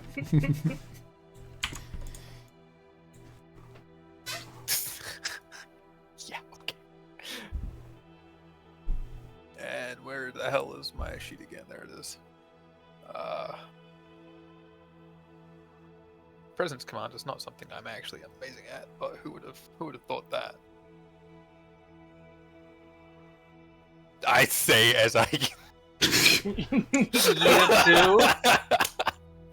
That's not even just a 2, that's a 1. Yeah.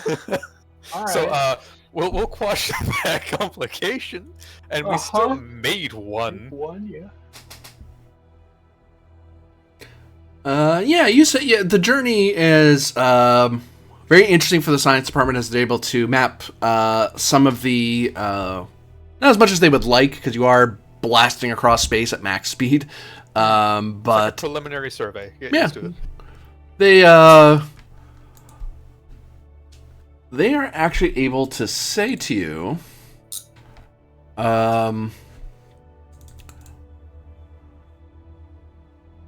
that on approach to, as you're heading toward the target area, you do note that they're able to actually tell you something about the anomaly ahead of you. Oh, lovely. It is In fact, according to preliminary readings, a Class 3 nebula... Whoops. I had to hit enter at the wrong time. And I'll need to bring you guys over every time I look. But those watching at home, they can't see this at the moment. I can. Boop, boop, boop. I have to look at my notes about where this is. Space. The Final Frontier. These are the voyages. Sorry. I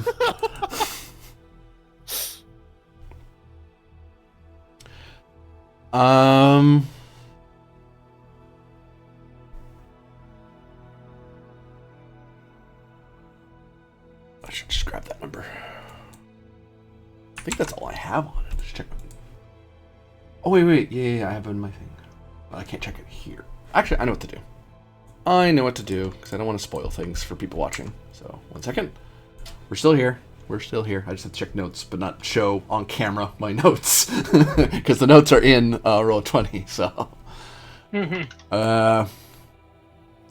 yeah, if you did show them, that'd be on stream for posterity's sake. It was Zinti, Breen, and Romulan? Yeah. Wait, hold on. Well, I can... yeah, I can come back.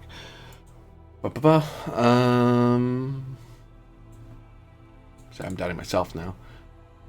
Romulan, Breen, Zinkethi. There we go. Zinkethi, okay, sorry. Oh god. We're okay.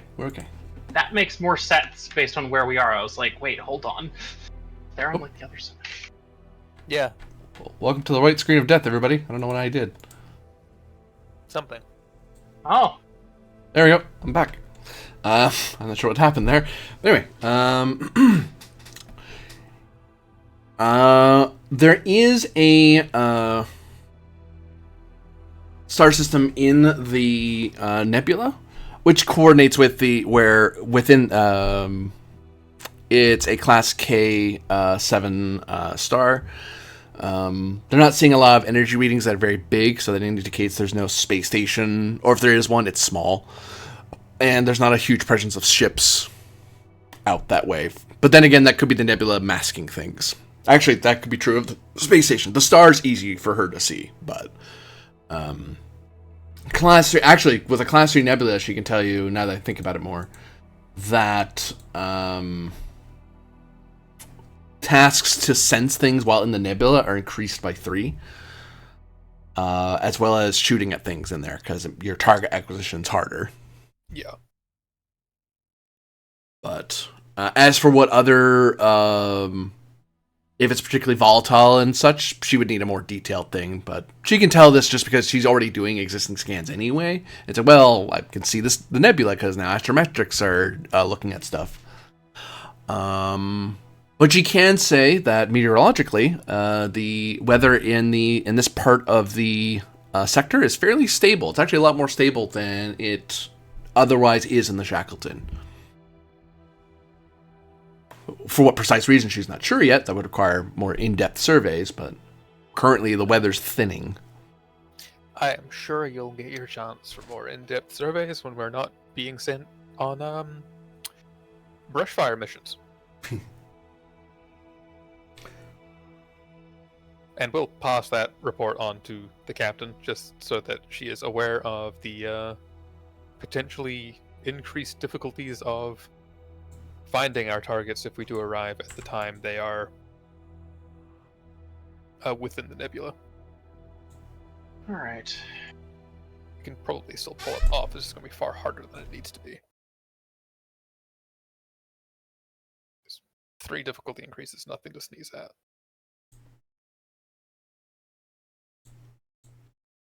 We're looking at a 4 if they have slim sensor silhouettes on anything, which is eh. And an ouch if they have cloaks, but I don't think they have cloaks. Several hours pass by, and you come to... You are approaching the nebula in question. And you believe, according to calculations yourself and Khan, you're likely in the sphere of where the ships should be. You should be able to see them on sensors if you stop and look around for them. All right. You're either ahead of them, or you're either just ahead of them, or you're just behind them.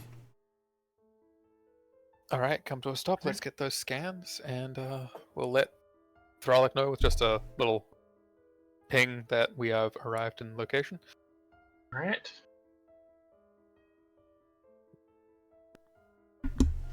Captain on the bridge. Does Serena come up to the bridge, or is they? Yeah, if I'm informed, I want to be here for this. Is ship at green or yellow alert? We're at yellow. Oh yeah, so yeah, you definitely know the ship's. The ship is something going on. Yeah. Engines answer all stop. Target coordinates arrived.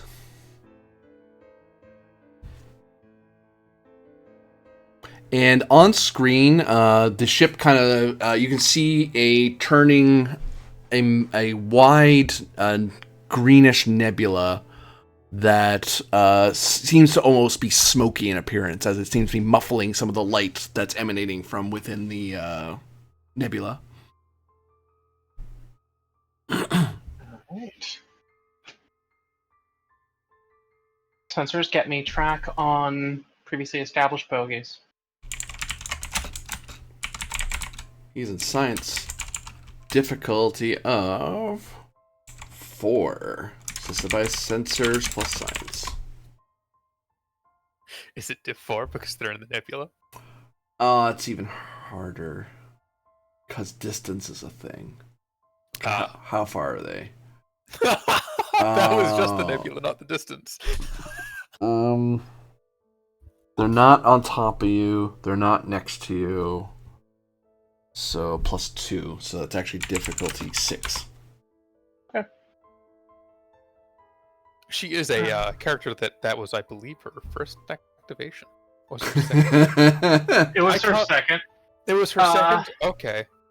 I'm going to yell at Ven to actually mark those things down on sheets because we can't tell. Yeah. Yeah. She should get improvements this episode. Got it. But you can't really have one. Correct.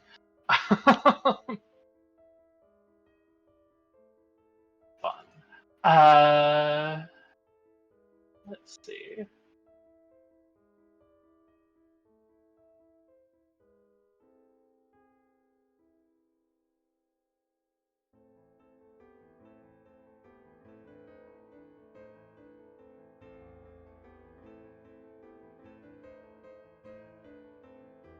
I've got a milestone that I've marked as investigation from In Search of Love.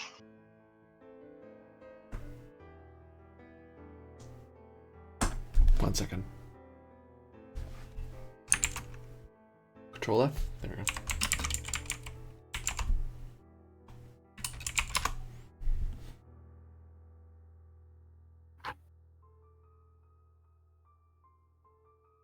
Yeah, I'll take that. So I would like to use that to generate my self-determination, which I'm then going to use my captain power to give to the science officer. Oh, lovely. Yeah. Do you want to direct her as well? That is what I'm planning to do. Okay. I think I can make someone else hit a diff 6. Like, I think that if there's any character who can make an upgraded support hit a diff 6... And I'm presuming we're spending the determination preemptively, or do you want that on rerolls? Yeah, we want that preemptively. She's got a 15 to hit. What? It's not bad. Reason science is 11-4, so... Yeah? Does she have anything that might be coming in as focus? No. Unless meteorology comes in. Unless meteorology comes in because they're in a nebula. I'm guessing that they are in fact in a nebula. Complication increase. Meteorology will help. Okay. Okay. that's no that's much better. Yeah. Do we want to save it for a reroll? We could just dump. Oh, actually, I can exo power it. Oh yeah. Oh. UXO power it. Also, I screwed up. I forgot that with space anomalies, the class increases difficulty and complication range. So Okay. so comp +3, so comp 4 to begin with, so it's comp 5 with that. Comp now. 5, let's go, Cowabunga. Okay. Yeah. Okay, let's do COXO stuff here. Yeah, we're doing the COXO tag team here. Let's go. Yeah, we are. So it costs 2 momentum to do that, though, doesn't it? Right? For Should do what? the XO? XO power's XO power? 3. 3. It's 3, yeah. Lord, isn't It's 3 of any resource, though. Yeah, so. well, yeah. It doesn't matter which we spend because she doesn't have any talents. Yeah. So yeah, we'll spend her determination to identifying the objects. Yeah, towards the directive. Investigate unknown contacts. Yep. Yeah. And then we'll give you 5 and spend 3 momentum to get her the determination back. Yeah. Ooh. So she gets the determination back. Alright, so she's rolled 4. So she's hit it. She's hit it. I'm rolling an assist now.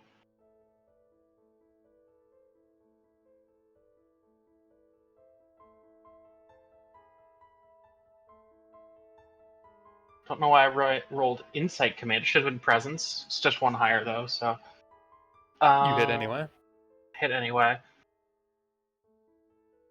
So that's 7 hits. Not going to mess around with anything there. We generate an extra float. I mean, look, I from could. my success. Yeah. And I am correct in that the XO ability basically has to be done as they're spending it, right? Yep. Yeah. Unfortunately. Yeah. You don't get, unlike most things, you don't get to see. Yeah, you've got to spend it Anything. then and then be afterwards like, oh. Yeah. Gotcha. So we have a float, but we hit success on Yes. div 6. Do we have a float? We don't have a float. We just have a momentum. No, we have a float and a momentum. Actually, Yes. we have both. Okay, yes. Yeah. There we go. We have 2. Look at that. Yep, we have 2. What do we see?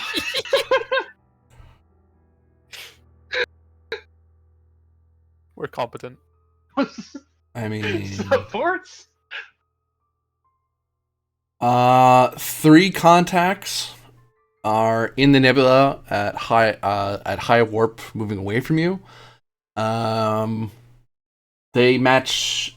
They seem to be modified versions of Orion Interceptor space frames with slim sensor silhouettes instead of the normal improved reaction control system, and improved warp drives instead of their normal improved impulse drives. And they have, according to sensors, they are armed with phased polaron beams.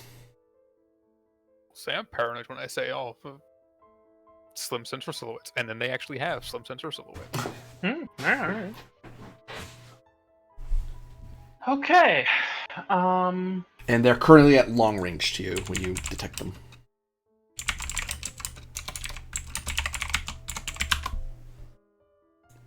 What's this? That's a float. That's float. Anything you want to ask with that float? Thinking. Why?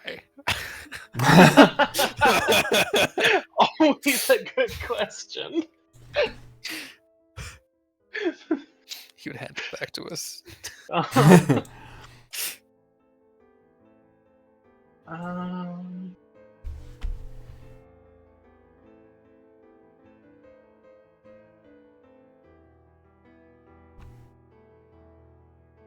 see.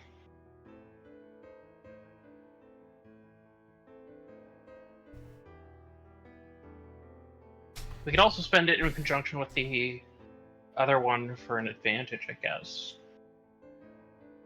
Yeah, I mean, if we could discern some trackable feature of one of the ships. Yeah. You could. Mila would be able to identify a sort of meteorological wake trail that she can follow. That way you're not following the sensors, you're following where in the nebula they disturbed. Which will make it easier to... You might lose contact with them, but you'll at least be able to follow where they went, or where they're going. I like the sound of that. I also like the sound of that. Let's spend. Advantage.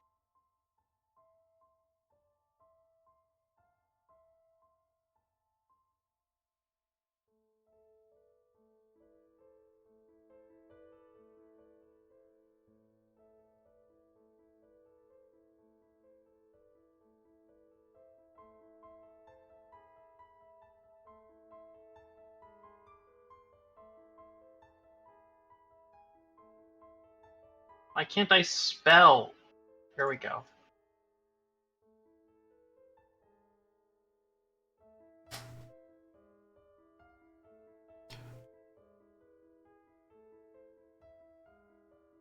Orders, Captain.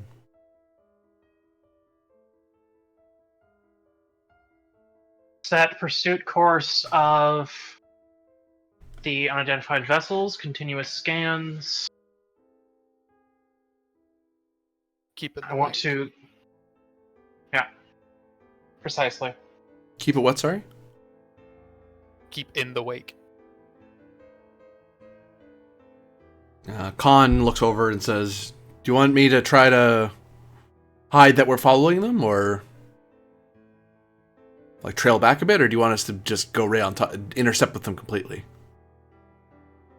Like, are we following them, or are we intercepting them? Bring us towards intercept course.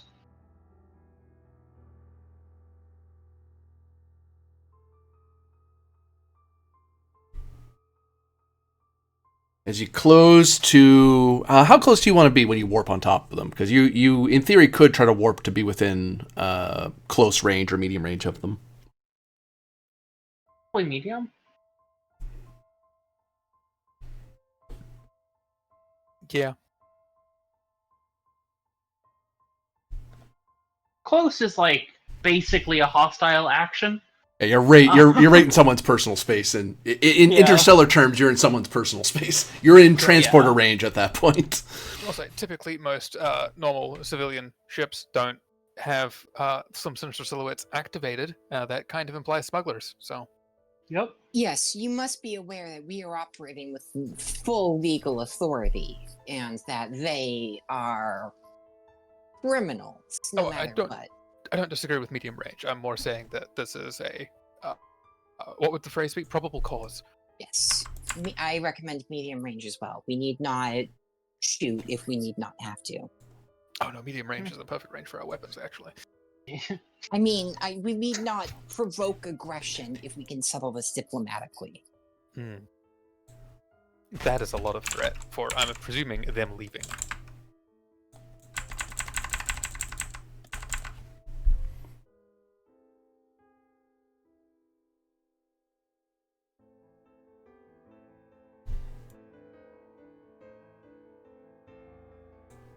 Oh my god.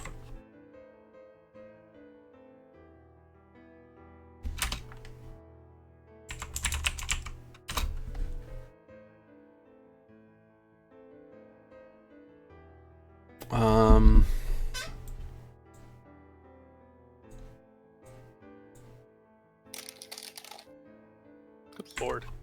As you move to medium range of them,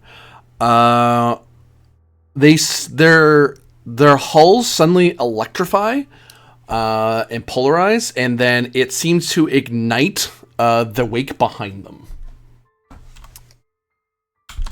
As you now need to perform a daring plus con difficulty of 4, assisted by engines plus con, or suffer 21 challenge dice vicious, as the part of the nebula they're flying through ignites along with some gases they release out of their ship. We don't have a con officer, do we? Oh, we do. Let's see that. Yeah. He's a small craft pilot, but...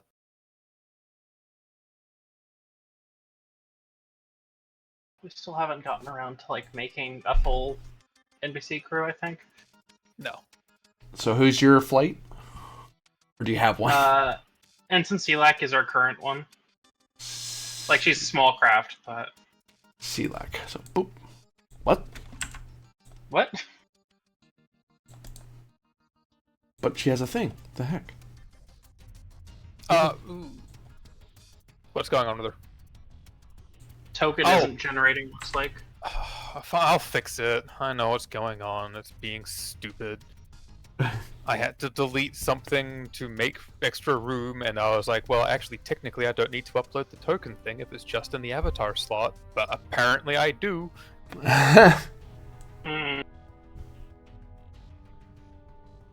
Like, we could all see that the image is uploaded. Yeah. Yeah. Yeah, so when they added the avatar and default token options, sometimes you're required to upload a default token, even though it says optional. Because Roll20 is a well-functioning program. Oh yeah, it's so good at its job. Now, bear in mind, I have the worst internet in the United States of America, so this might take a minute. I thought you lived in There New we go. Zealand. Noted. I am from New Zealand. I've been living in the United States for the last 6 years. Oh. Very different. I swear we've had this conversation before. Well, You shouldn't swear, by the yeah, way. It's bad for but the also children. I have a very bad memory. And also, yeah. Okay. To be fair, you initially thought I was from the Commonwealth of Virginia. Yes. I mean, aren't you? exactly. I have not forgotten and that. then it was drilled into my head that you were not Virginian, you were New Zealander, which made me, Let's- make me think that Anyway. you've never been to America. Anyways. People, Who don't you wishes know to- people never leave their country of birth? Well, you're not allowed, you see. Yeah. It's all the gift giving. I'm I've sorry. never left my country of birth, therefore no one else has. Just like mine. Uh-huh. There we go. It is indeed There you go. functional now. Woohoo.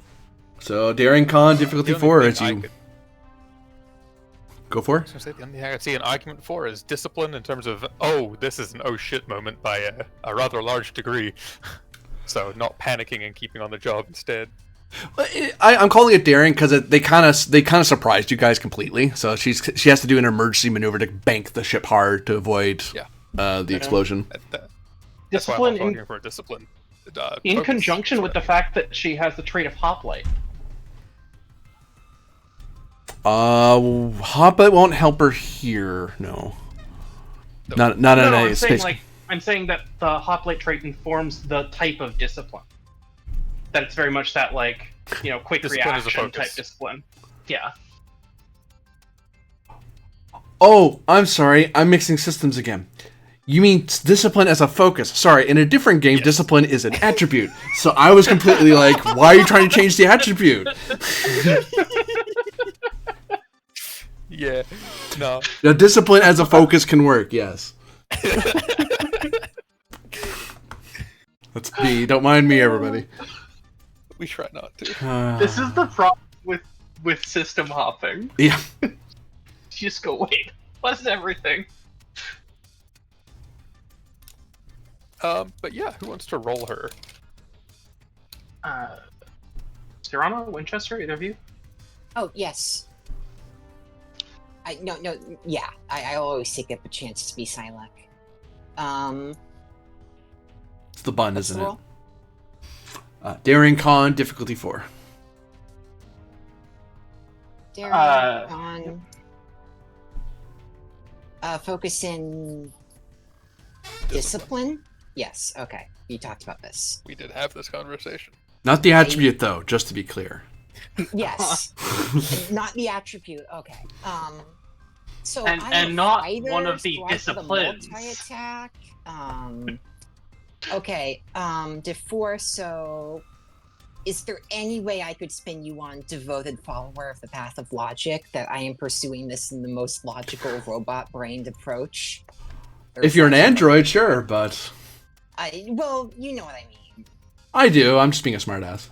I would say no in this case. It's too it's too in the. If she had Kolinar, I'd probably take it because she might have she might be able to maintain that calm. Mm-hmm. But she's acting instinctually. Well, she kind of has to. All right. Take take 5 threat then. Certainly. Good. Plus ships, engines, con. Can I spend the determination on mission directive? Which Considering one? we were ordered to do this, what are our directives right now? Investigate the unknown contacts, investigate the asteroid lab incident, or cooperate with the FIS and allies.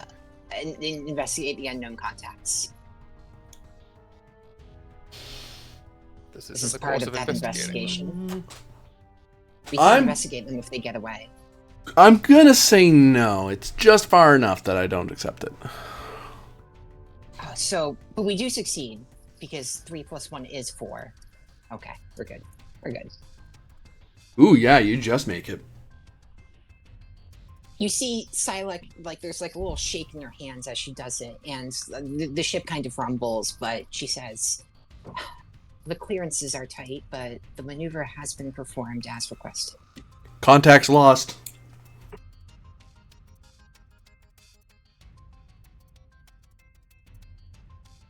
I'm guessing there is no longer a wake to follow after that little stunt. No, Centaurian.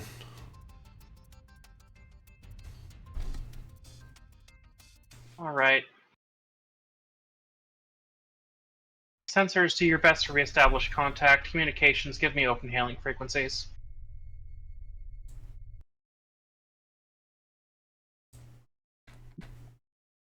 And... what the... oh, there we go. Nothing? It's not going to go? It's going? It's not going for me. It's going. Well, give me a moment. Okay. For the sake of the stream. I qualify this as a moment. It has been one. Sorry, you're out of moment. Oh, I know what I did. I know why it's not working. Moment. Yeah. The moment has passed, as they say. The second moment is upon us. Oh, there it goes. If you want to be like that, we are in a constant stream of moments passing and new moments coming upon us. Your life is made up of thousands, if not millions of moments. There we go. Yes. Could be billions, even. So, the brave crew of the Da Vinci have briefly been shaken off the trail of their quarry, but it sounds like they're going to start their vigorous shouting and pursue whoever this is that's trying to evade them.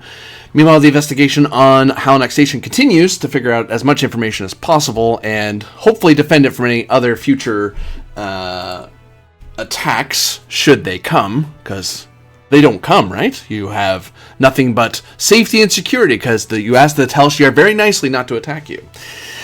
But the investigation continues, and hopefully going at warp speed rather than slipstream speed did not delay you too much. But for now, for all those who are watching, thank you very much for watching. For those who are playing, thank you very much for playing. And we'll see you all again next time. Have a good one.